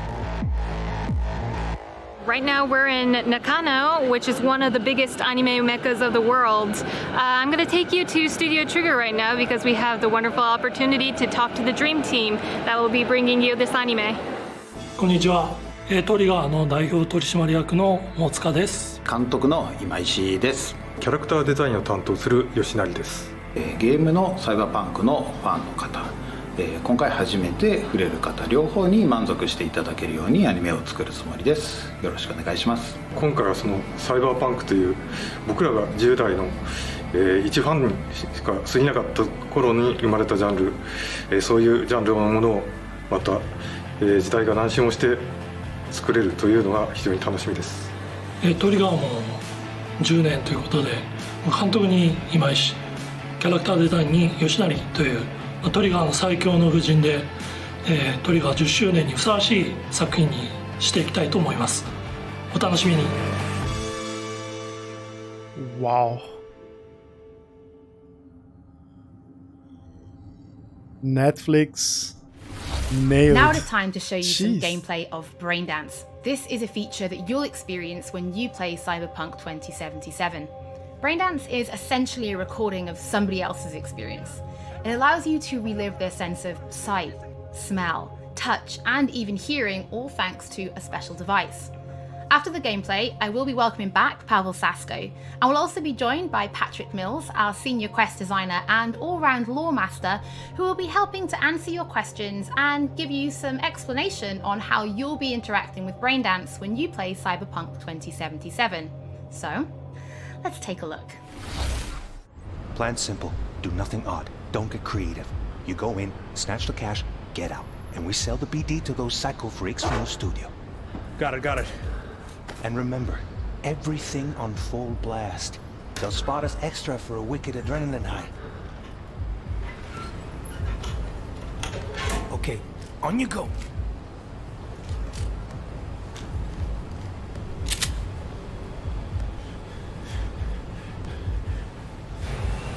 Down! Everybody! On the ground! I want to see you kissing the flooring! Money! Now! Or I will fucking drop you! I swear to God! Well, yeah, hey... now! Before I blow your fucking head off!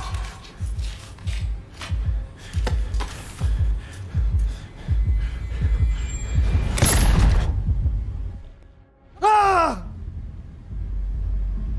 Slow, deep breaths. Your cortisol and adrenaline spiked, but the soft activated your hormone blockers. Nothing happened. You're alive and well. That was... too much. Could feel the guy's pain, his stress, his hope. Hope wrapped up in something else. Mm-hmm. Probably took a booster just before. You'll be fine. Got everything set up? Let's switch over to editing mode.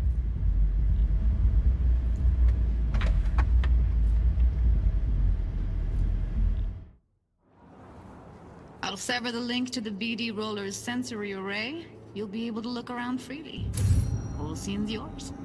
Full cam control in analysis mode, so move around, zoom in and out, whatever else you come up with. Think of it as your own little sandbox. So, analysis mode, you control playback. Can even pause when you feel the need. Then you use the editor console to unpause. Try it. Plan simple. Do nothing odd. Don't get creative. You go in, snatch the cash, get out, and we sell the BD to those psycho freaks from the studio. Got it. Preem as hell, right? Well, that's not all. You can speed things up or rewind, whatever you like. Give it a try. Rewind, roll it back to the top. Can I? All good, neat. Now try fast forwarding a bit. Plan simple. Do nothing odd. Don't be creative. You go in, snatch the cash, get out. Okay. You can also reset the recording. That'll take you right back to the beginning. Try it. Now for some fun. This here's why you came in the first place. In analysis mode, you get to view and even scan details of the enviro recorded by the BD Roller.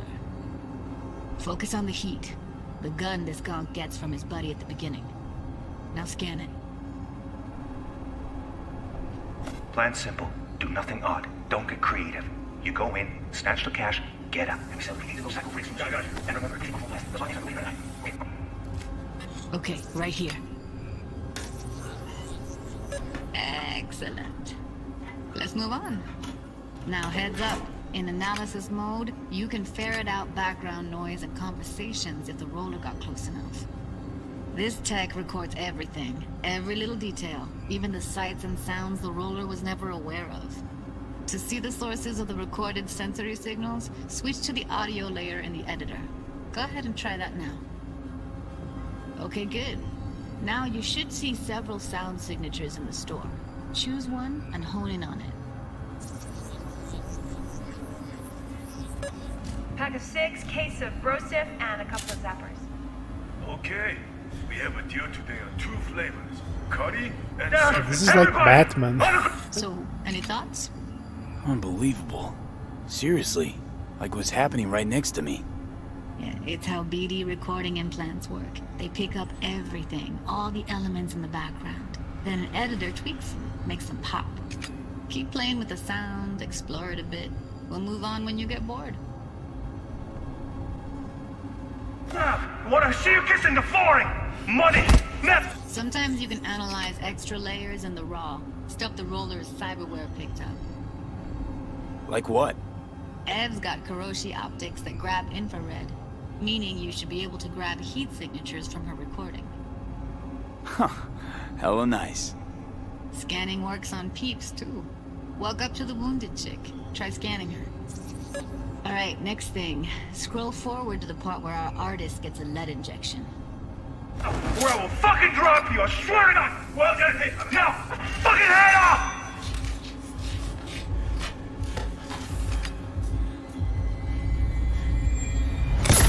See that? They shot him and he never saw it coming.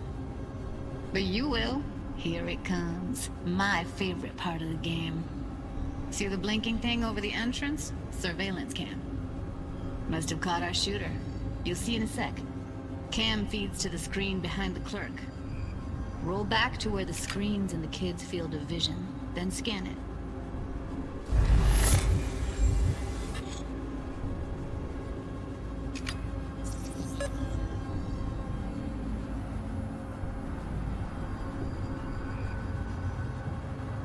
His own Chumba shot him. Probably planned to all along.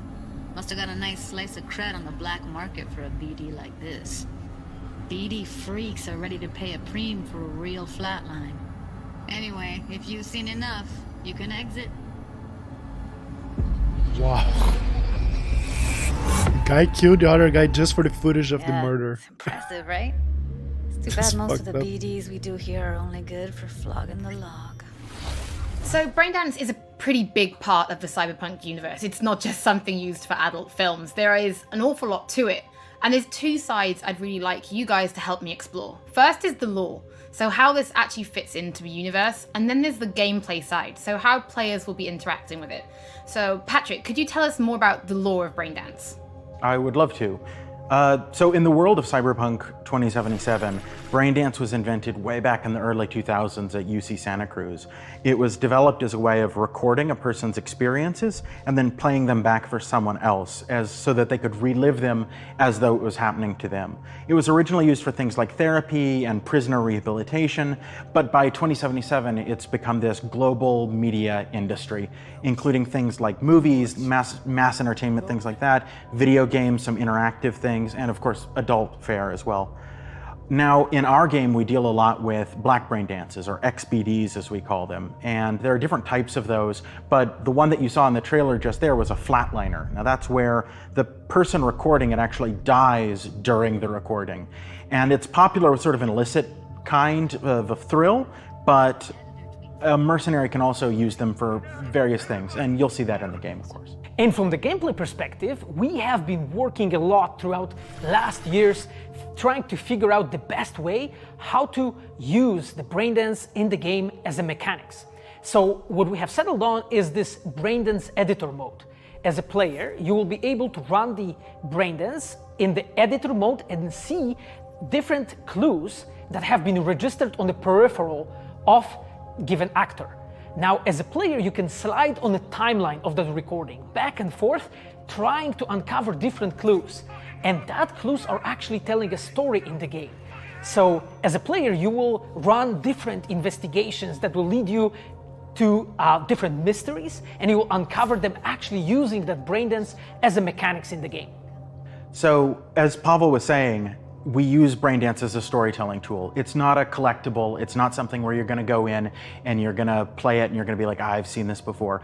What we use braindance for is to give you a keyhole into the life of the residents of Night City. And we can explore things like childhood trauma, religion, various philosophical ideas in a way that you might not otherwise experience in a story about a mercenary on the tough streets. So we've tried to talk about some of the aspects that we think the community will find really exciting, but while you're both here, I'd love to know, what is it about Cyberpunk that you guys are really excited for? Patrick, why don't you start? So one of the things that I'm most excited about in this game is the characters and the way they interact with the world. We've got this really interesting world that stretches all the way back to the Cyberpunk 2020 source material and all of these events and all of those things, but those don't mean anything unless they connect with characters. And so when we come up with a character, we start with their function. What is this person? What do they do in the story? But we don't stop there. We go back and we figure out, what was their childhood like? What was their upbringing like? What kind of obstacles did they face in this harsh reality, and did they overcome them? And how did they overcome them, or did they not overcome them, and why? And you can see all of those things in their environment, in their dialogues, in sort of how they operate in the world. And we come up with that for all of our characters. Now, you look at someone like Victor Vector, and you're going to see stories about his past in his environment and in his dialogue. We come up with that stuff even if we don't use it in the game, because it helps inform us as to who these characters are. And for me, I would not be myself if I would not say that I'm the most excited about our quests. Like with our Witcher 3 team, with Patrick and like everybody that has stayed with us since the Witcher 3 time, we really have grown so much. We have learned so much, and we have used all that experience to put them into the quest that we have made. And you will not find really a filler in this game. Like everything has a meaning. Like we put so much effort into making sure that everything is rewarding, is interesting, is talking about characters, as Patrick said, is talking about worlds, is talking about emotions, like touching the player in a really, like a real way. And I just can't wait to find out what you think. Pavel, I know you mentioned story and quests and writing quests, and when I was last in the studio, I had a look and I saw a notebook on your desk, and I would love for you to show everybody this notebook. Okay, Holly, I mean, you asked for it. So this is my notebook. It says Salsa Quest Designer. The reason is because I dance salsa, and I'm a quest designer, so So I started this notebook actually when we were really starting Cyberpunk. At the very beginning, I wrote like a first note, and it says pretty much something along the lines of that we were starting with a prototype.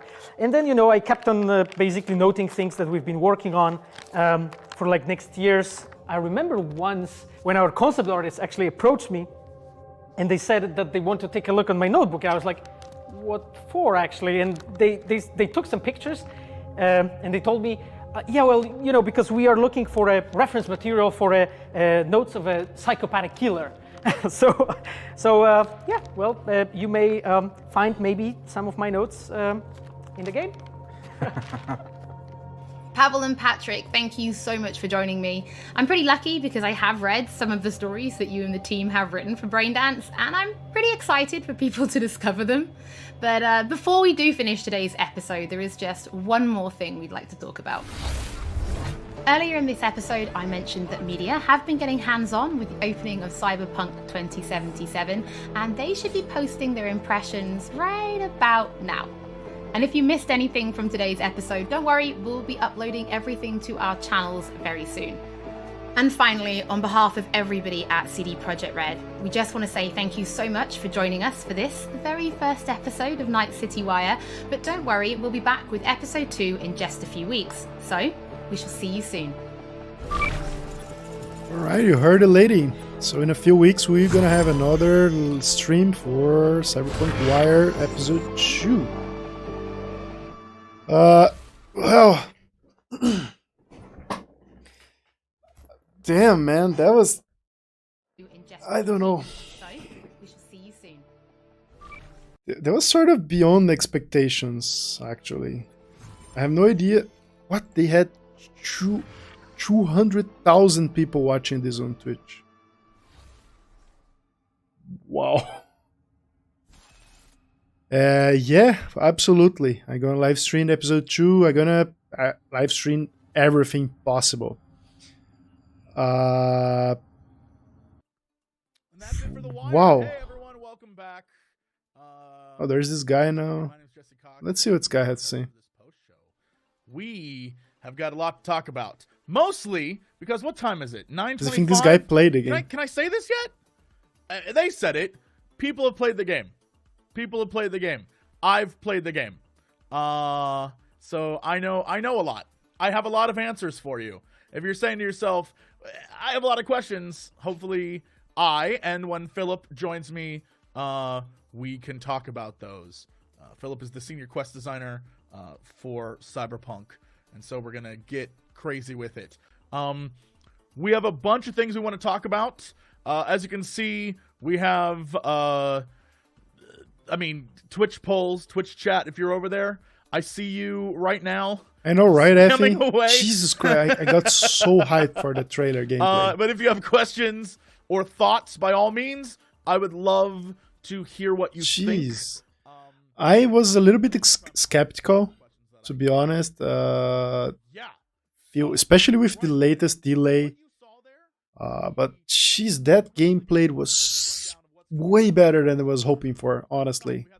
Jesus Christ. And that braindance it's sort of what they had on Witcher 3, like the Witcher senses, but magnified it 100-fold. You know what I mean? Wow. I know what that is. So you have questions about that? I got answers for you. We learned about the Moxies and how they run I don't want to say seedy underbelly, because it's definitely not. They definitely have some sort of control over the city, but they're all former and or current sex workers who are running a bar that you have to go to at some point. Yeah, the sex worker gang is amazing. And then we learned some more about kind of the brain dance and what you'll be doing with that. And I will say, one of the coolest parts of they didn't really see right there's the Moxie the gameplay where you have to investigate and all. You have to go to those locations, acquire those brain dance scans or recordings, and jeez, there's some next level game mechanics right there. I really wasn't expecting for anything like this at all, related to brain dance at least. This trailer has so many good points that Sounds simple enough. Kind of hard to grasp. So today, yesterday, this weekend, and probably for the next 2 weeks, I'll be doing breakdowns for this trailer, frame by frame. So yeah, hell yeah, finally. Oh my god, we're so fucked. It was absolutely incredible. Dix, what the fuck? Can't risk it, V. And you, who Okay, are what time you? is it right now for me? 1:30. So I can hang here for another 30 minutes. It's gonna be amazing. So based on what I have played already of the Let's see what game, this guy's just saying. give you a really quick example. I don't know if we can go to like a specific point in that trailer, but there's one point where there's like a dude and it looks like you're on a basketball court and your character kind of pushes him. That is one of the many examples of how you interact with people in the city. So in that scenario, you play as a corpo, right? And so you are trying to land at the Moxie's bar, and you can't land on the street, so your hovercraft lands on a basketball court kind of above the bar, and you or the club, and so you land in the middle of a basketball game, and these guys come up to you like, "What are you doing?" And you have the option to engage with them or not. And depending on how you handle it, things happen, right? You could, be the corporate guy and not at all. Be like, I don't even deal with these people. Or you could just get in a fight. Like, there's so many amazing ways Can you play to against stuff. them and beat them on It's actually basketball? really neat. That would be something. Going back to the brain dance, right? The way the brain dance is set up in the game, it isn't just like, you walk in a room and a thing happens. There's a whole storyline that leads into it. And the entire time it feels like, I don't even know. I don't want to say it feels like you're in the Matrix, because that's not at all what it's. But it has that vibe. Like, it is so neat to go through the process of, getting into the Right, club, Forks? meeting your contact, and you do like this kind of flirtatious dance thing, and then she invites you downstairs, and you're like, I don't know what is about to happen right now. and you go down, and she leads you to go meet the character you saw during the braindance segment, and it starts you on this journey of like figuring out what a braindance is. And as you can see, this is just one part of the game. It's one part of the game where you can kind of go into people's memories and experience what they experienced and rewind, highlight certain parts. I imagine you'll be using it to uncover the mystery of this world, one that hopefully will lead us more to Johnny Silverhand and everything that he brings to it, and probably the mysterious I like how they gave MacGuffin, the right? media just the that prologue for the game to stick play. So that contains immortality. I was kind of whatever that may afraid be. that we will start having spoilers, just like happened with the Last of Us Part 2, that we got flooded with spoilers from journalists. And I think they only allow the journalists and the creators to play the prologue of the game, because all this trailer is about the prologue. And I really hope that's the case, honestly. Continue on. Let me know. I will definitely say right now that I think it's safe to say that I and several other people you may know and love are in Cyberpunk. I can say that, right? It's 9:32. I can say that, right? We're in the game. And not just our voices, literally us. Y'all have no clue. All right, Taco Tate 13. How long is the prologue? Is there any side quest during it? Okay, right off the gate, just to give you a rundown of how I played. In the demo, we'll be able to join the gangs shown. Great question. I'm gonna make a note of that. I'm gonna ask Philip. Questions for Phil. Will we join the gangs? Going back to the prologue. In Lux We Trust. I got you. I will get you an answer. Going back to the prologue. I'm not going to spoil anything. I will simply say that depending on who you choose, Corpo, a Nomad, or Street Kid, you have like a different intro, right? So I chose a Corpo just because I wanted to see what it would be like, because I'll probably end up being a Nomad or a Street Kid. So I chose a Corpo, and you have like an opening scenario where you can learn more about the corporate lifestyle, right?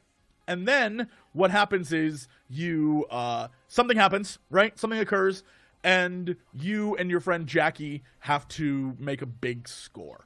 And I don't think you can join gangs as well. I think you're talking like with a one-man Jackie, army. The map is open. Like the minute you meet, like Jackie's, you meet him at like a food stand, you have a conversation, and from that point on, he's like, yo, get in the car. And the two of you can drive. And from that point on, go wherever you want. If you expand out to the whole map, there are little mini quests. It is straight up. You know how in Witcher, when you get in that first zone, in Witcher 3, when you go to the first zone, and it's like, all right, I could follow this little story thing, or I could spend 12 hours running around doing whatever. It's like that. It's like that. I know if you're like me, you didn't actually get to the next area, the main story area, for a day or two, right? You took your time, and that is exactly what this game is. Right, so they pretty much they're doing the same thing they did on Witcher, so that's probably going to be a small map, kind of like White Ochre was. And after you finish that prologue on the small map, you get access to the whole city. I think that's what I understand from what he said. All you want, but it's not going to help you. You're good. You're good. Trust me. You will stand a chance to get the emote. It is fine, right? You don't got to get crazy with it. How would you describe the soundtrack? The soundtrack is a game that it is a lot. I'm trying to think of the best way to describe it. It's a lot. It's what you would expect from a game where you get in a car and have to drive around a bunch. There are radio stations, and on those radio stations are a lot of music. The general music of the game is exactly what you would expect Cyberpunk to sound like, right? It has the synth wavy noises you would expect from a Cyberpunk game. But if you jump in your car, you can switch radio stations and you can hear all sorts of music.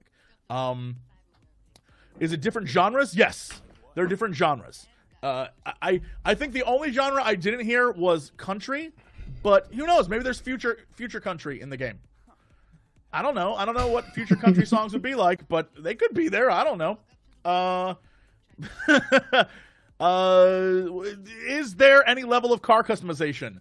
Yep. I didn't customize my car at all, but I will ask that to Phil. Car customization? Yes, clear it is. Great question. I'll ask it. I'll be sure to get on that and ask it. Yeah, they said it will be car customization, so... And, okay, anything else? Any other questions of importance that we should be definitely asking Philip Weber about when he comes to join us? Because I'm excited to ask questions, too. I think that, I'm going back to some of the other things I was talking about. If you have any other questions, hit me up. Yeah, because we got to jump to this interview, and we'll talk to Philip Weber about this. But if you have any other questions, by all means, ask them. I'm really excited. So, okay. Let's sit down and chat with Philip Weber, Senior Quest Designer, CD Projekt. Philip, are you there? Hello, from across the world. Hey, how's it going? Hello, I'm here. Oh, it's really nice to be here. Now I can see you. Yeah, I can see you're in the coolest place on Earth. Yeah, you know. Is that just the offices? Where is that? Well, you know, if you're making a game like Cyberpunk, you have to get inspired, so we kind of try to make it nice for ourselves.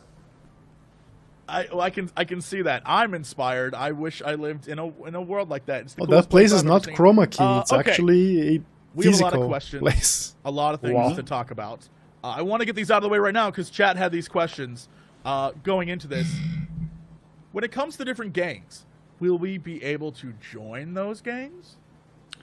So it's a bit complicated. So, of course, you know, we're always about story and characters, so you'll be dealing with lots of people from these gangs.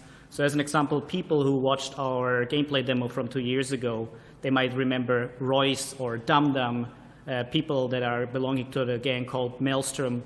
And you'll be dealing a lot with them, but we didn't want to have it so, you know, they at some point just give you a paper that you sign and now you're a member of a gang. Because the thing is, you're playing as V, who's a mercenary in the city, and mercenaries value their independence. So you will be dealing with lots of gangs, but it's not that easy to just, you know, become specifically a member of one gang. Sure.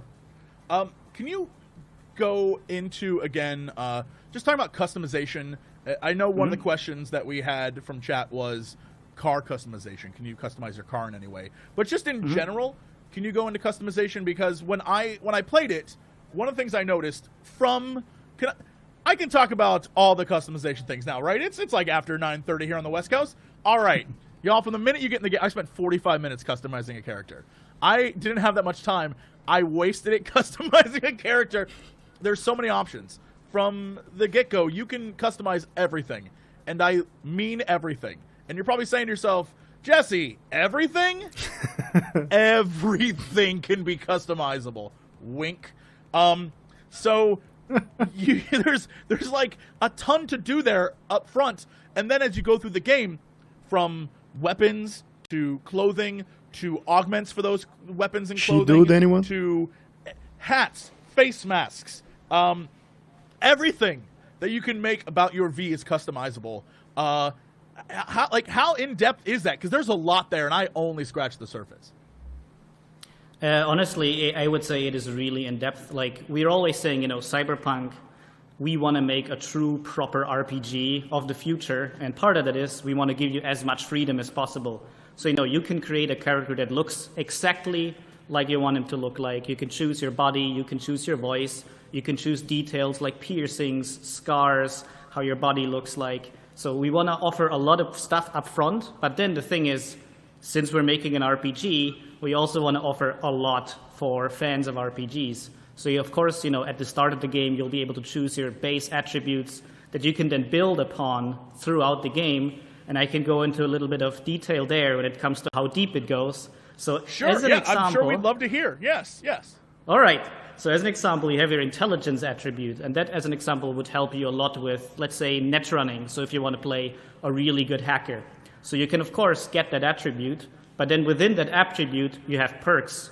And these perks have multiple trees where you can especially now specialize what kind of netrunner you want to play. So these perks, as an example, might make you be able to take over cameras and do lots of different things. And I think we added so much choice there because we have this fluid class system where basically you're not supposed to, or you're not, stuck to playing a single class. You can just choose the attributes, skills, perks, wherever you want. And on top of that, because of course, story is really important for us, these attributes can also be part of dialogues. So as an example, if you have a high intelligence attribute, sometimes there might be choices popping up in dialogues where maybe, you can now ask a question that would be more for a netrunner. And only you who has that intelligence attribute can ask that question. And then, of course, on top of that, you choose your life path, which, you can, as an example, be a nomad who starts the game outside of Night City and has to try and get into the city, or as a corpo, or as a street kid. And all of these change the beginning of the game, but then throughout the game, you now also get your choices in dialogues for your specific life path. So you can even, role play your character even deeper. And then to come back to vehicles, we do at the moment not plan right now the kind of customization, you would expect from, let's say, Need for Speed Underground, where you choose specifically the tires of your car. But it is important for us that, of course, players do have freedoms with how they, as an example, interact with vehicles. So, of course, if you have a really high body attribute and you're really strong, you can rip open doors from driving cars, steal them, or if you have a lot of, engineering skill, you can steal cars that might be locked. But, those don't belong to you. But, of course, you can own your own vehicles, and you can own different vehicles. You can buy them, or, of course, maybe, sometimes in the story, in quests, you might get different kind of cars as your reward. Go to the cars for a minute. There is, at least what I noticed, you can steal a car that's like a parked car. That you can do that. But if you're trying to steal a car from like a person driving, is there like a secret dice roll or something behind the scenes? Because sometimes it's like, nah, dude, you can't steal from this guy. He's like, I'm locking the doors. No. Do you have a chance of completely failing that? Yeah, because it basically depends on your RPG skills. So as an example, the better the lock of the car, of course, it has a higher, let's say, body attribute you need. And body can, as an example, mean how strong you are. And if you're a really strong, leveled up character, you can just rip open that door. But if you're weak, that lock will hold, so you can't get in. Cool. And we had some other questions. Just get to some of these.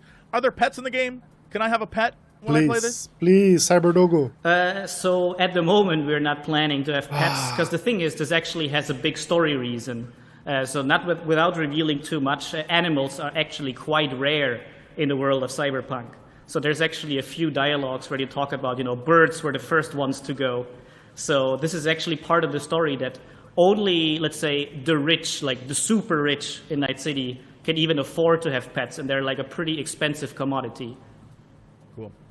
Does it have photo mode? I think you've already mentioned this before in previous things, but I'll ask again, does it have photo mode?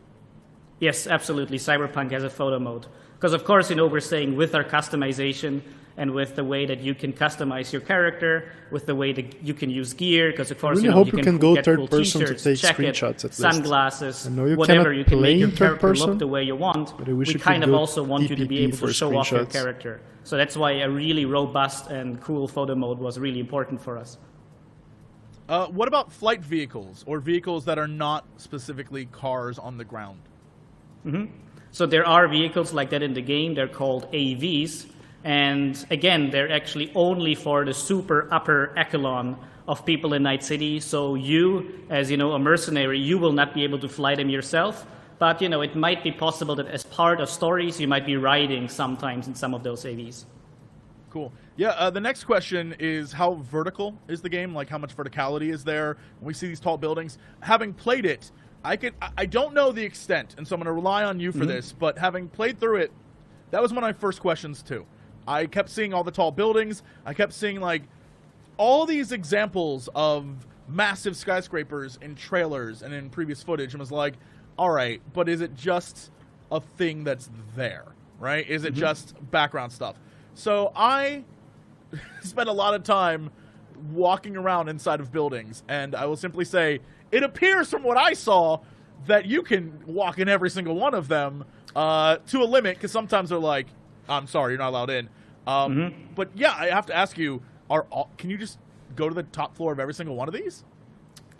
Well, the thing for us, it's, when we actually make a game, we always want to give you something worthwhile to do. So we're basically saying if we have a really good idea for, as an example, a quest or some other activity that could take place in this building, then we're going to open up that building. And as an example, V's mega building, where V's apartment takes place, has multiple floors. You're actually up really high. You have a really nice view from your apartment.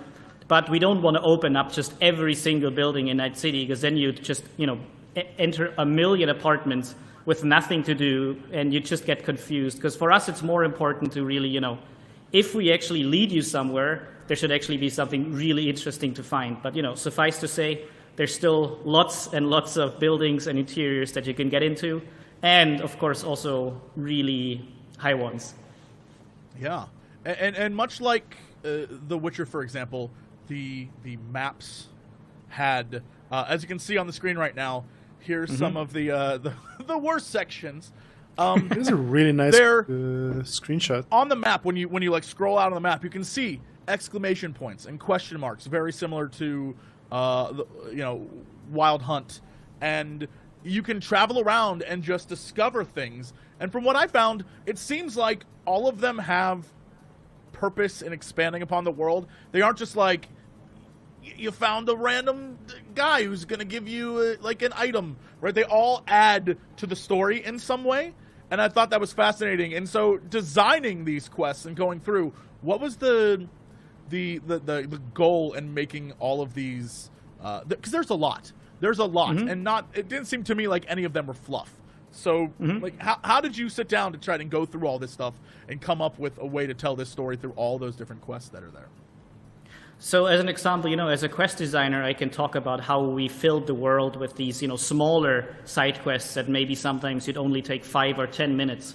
And when we were actually designing those, our lead quest designer and our quest director were actually giving us also a list of, as an example, interesting topics that maybe don't come up that much in the main storyline. So let's say, religion and cyberware. How do religions that we have right now interact with, the knowledge that sometimes suddenly people can maybe almost be immortal? And this, as an example, could be an interesting topic for a side quest. And then we do it organically from there. Because I think one thing that maybe makes our quest also interesting is that we don't have these strict rules.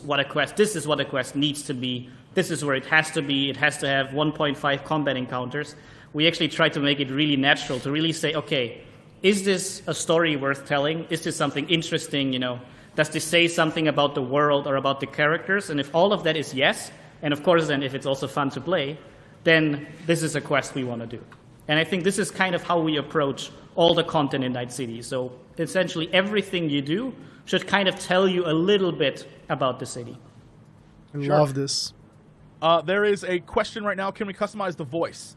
I will simply say from the bit that I got to play, yes, you can customize either the feminine voice or the masculine voice. There were the two voice actors, and then it doesn't matter what V looks like. You can pick whatever voice of those two you want. At least that's what I got. Maybe you can go a little more in depth on that, but that's what I saw.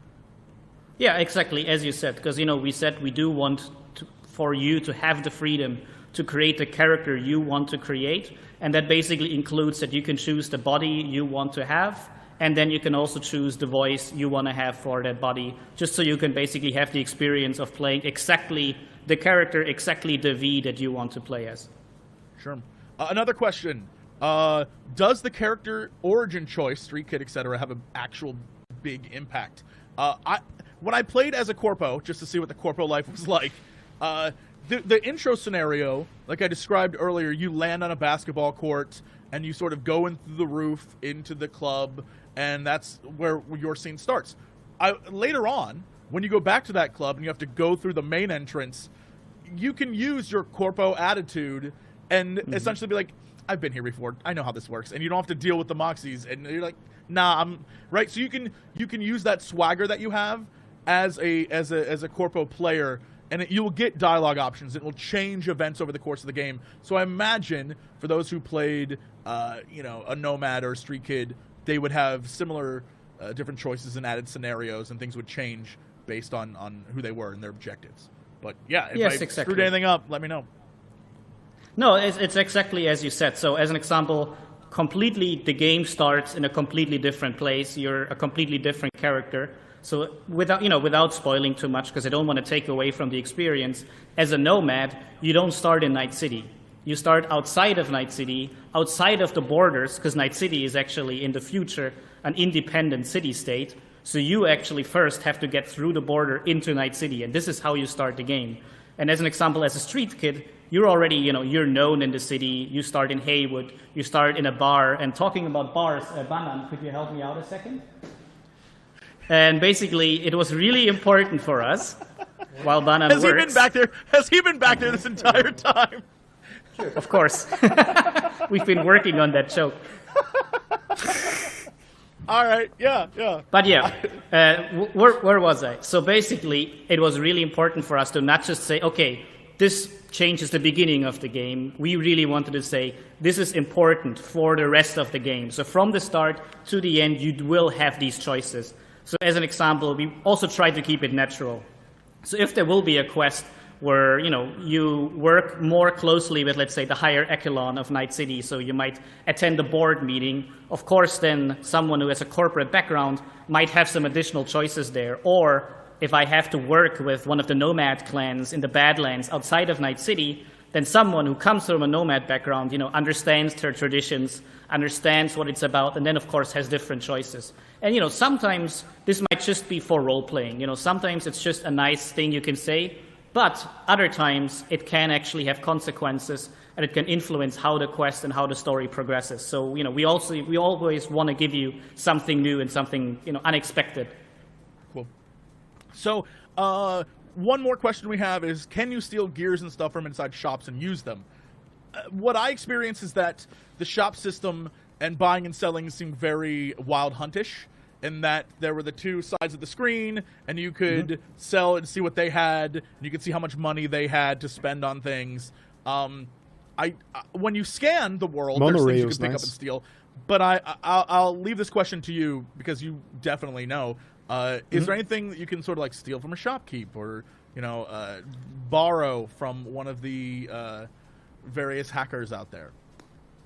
Well, so since this is the world of Cyberpunk, you can imagine that would be a really, really bad idea.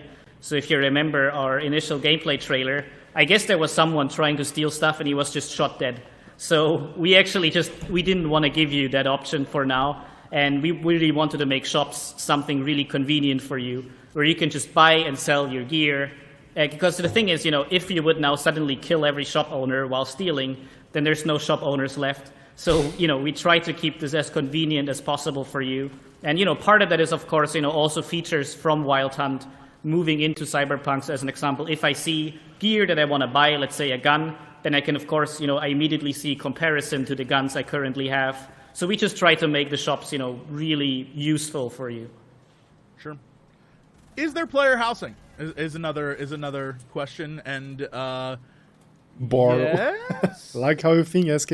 I mean, I can say V has an apartment, but right now at the moment we're not planning, for you to buy different apartments, because Cyberpunk's a very story-focused adventure, and just buying now new apartments and buying like a villa with a pool on the ground. As an example, for the story we're telling at the moment, didn't really fit that. But of course, housing is something that always sounds cool, so I can never say that we might never do it. But for the moment, I think you'll have to live with the apartment that V has. But once you see that apartment, I think you'll be happy to see that it's a pretty cool place. How big is the city? I know it was mentioned there are 7 districts, one of them being the Badlands, but like compared to Los Santos or other games that we have experience with on massive city scales, how big is Night City?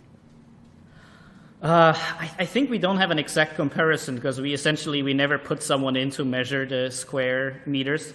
But it is a big city. So, as an example, when you see our trailers, when you see our gameplay, all the buildings you see at the horizon, they're not background. That's all part of the city, part of the map. And then, of course, Night City still has surrounding area called the Badlands. So it is a really, really big place. But, also what was important for us is to actually make it a meaningful place.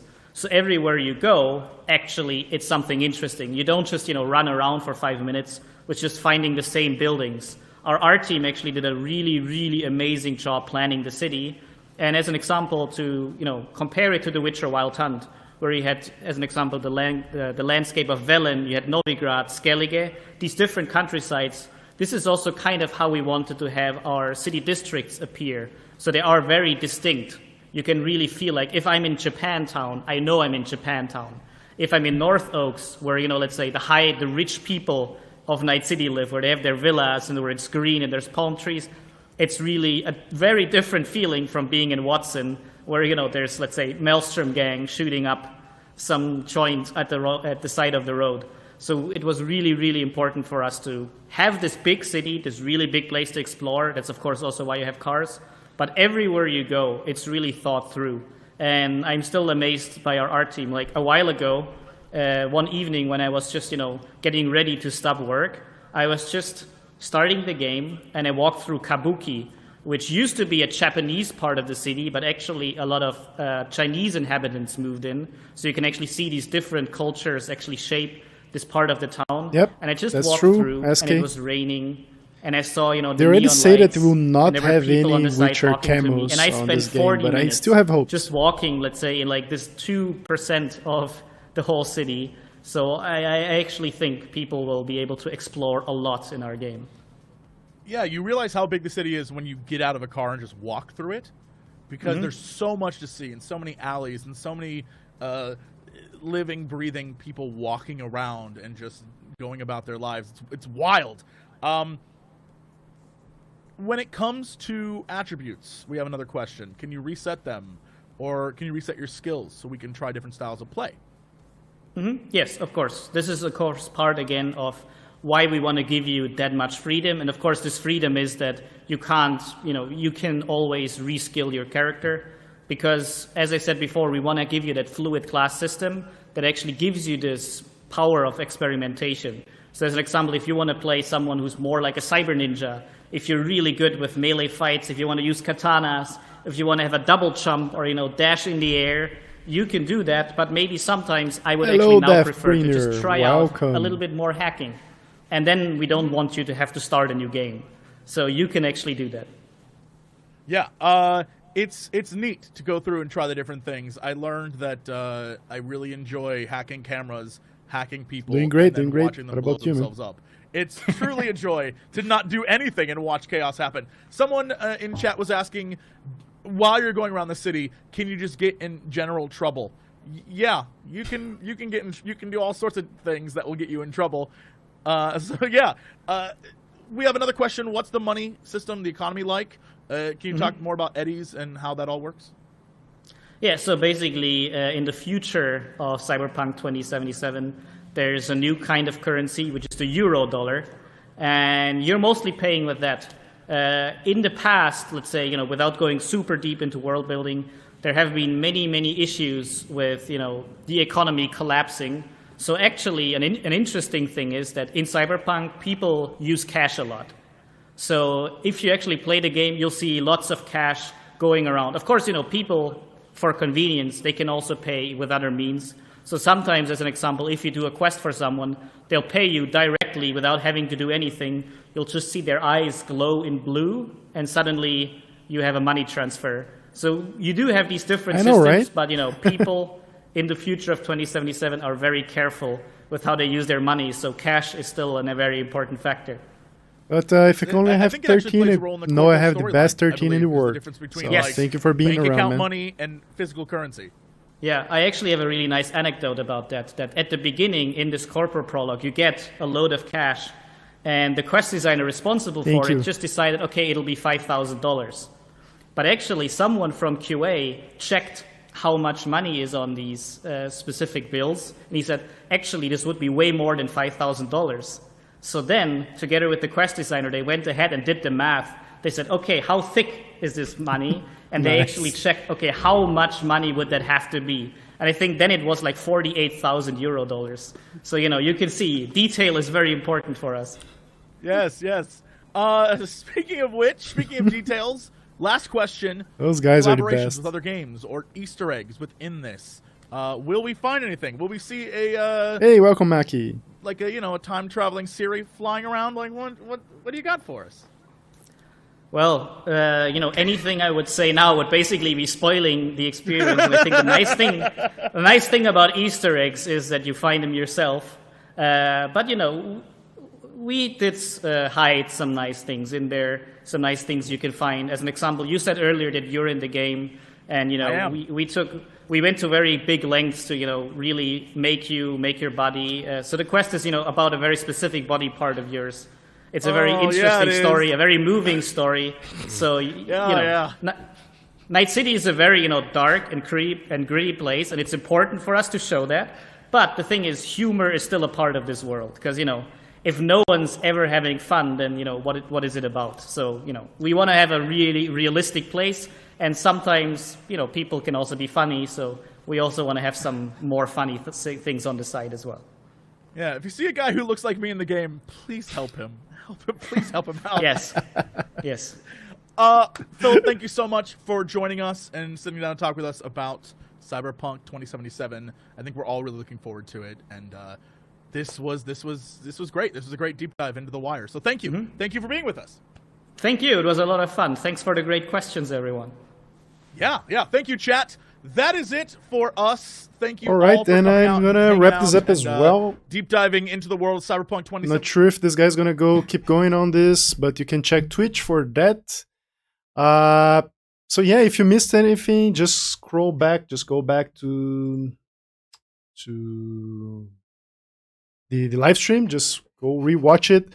As I said, I'll be doing pretty much a whole bunch of breakdown videos to try to understand and grasp everything possible from this The Wire for the next 2 weeks. In a few, maybe 2-3 weeks, we will have another The Wire, Night City Wire live stream. So make sure to be subscribed, and thank you so much for watching, and I see you next time. Bye, guys.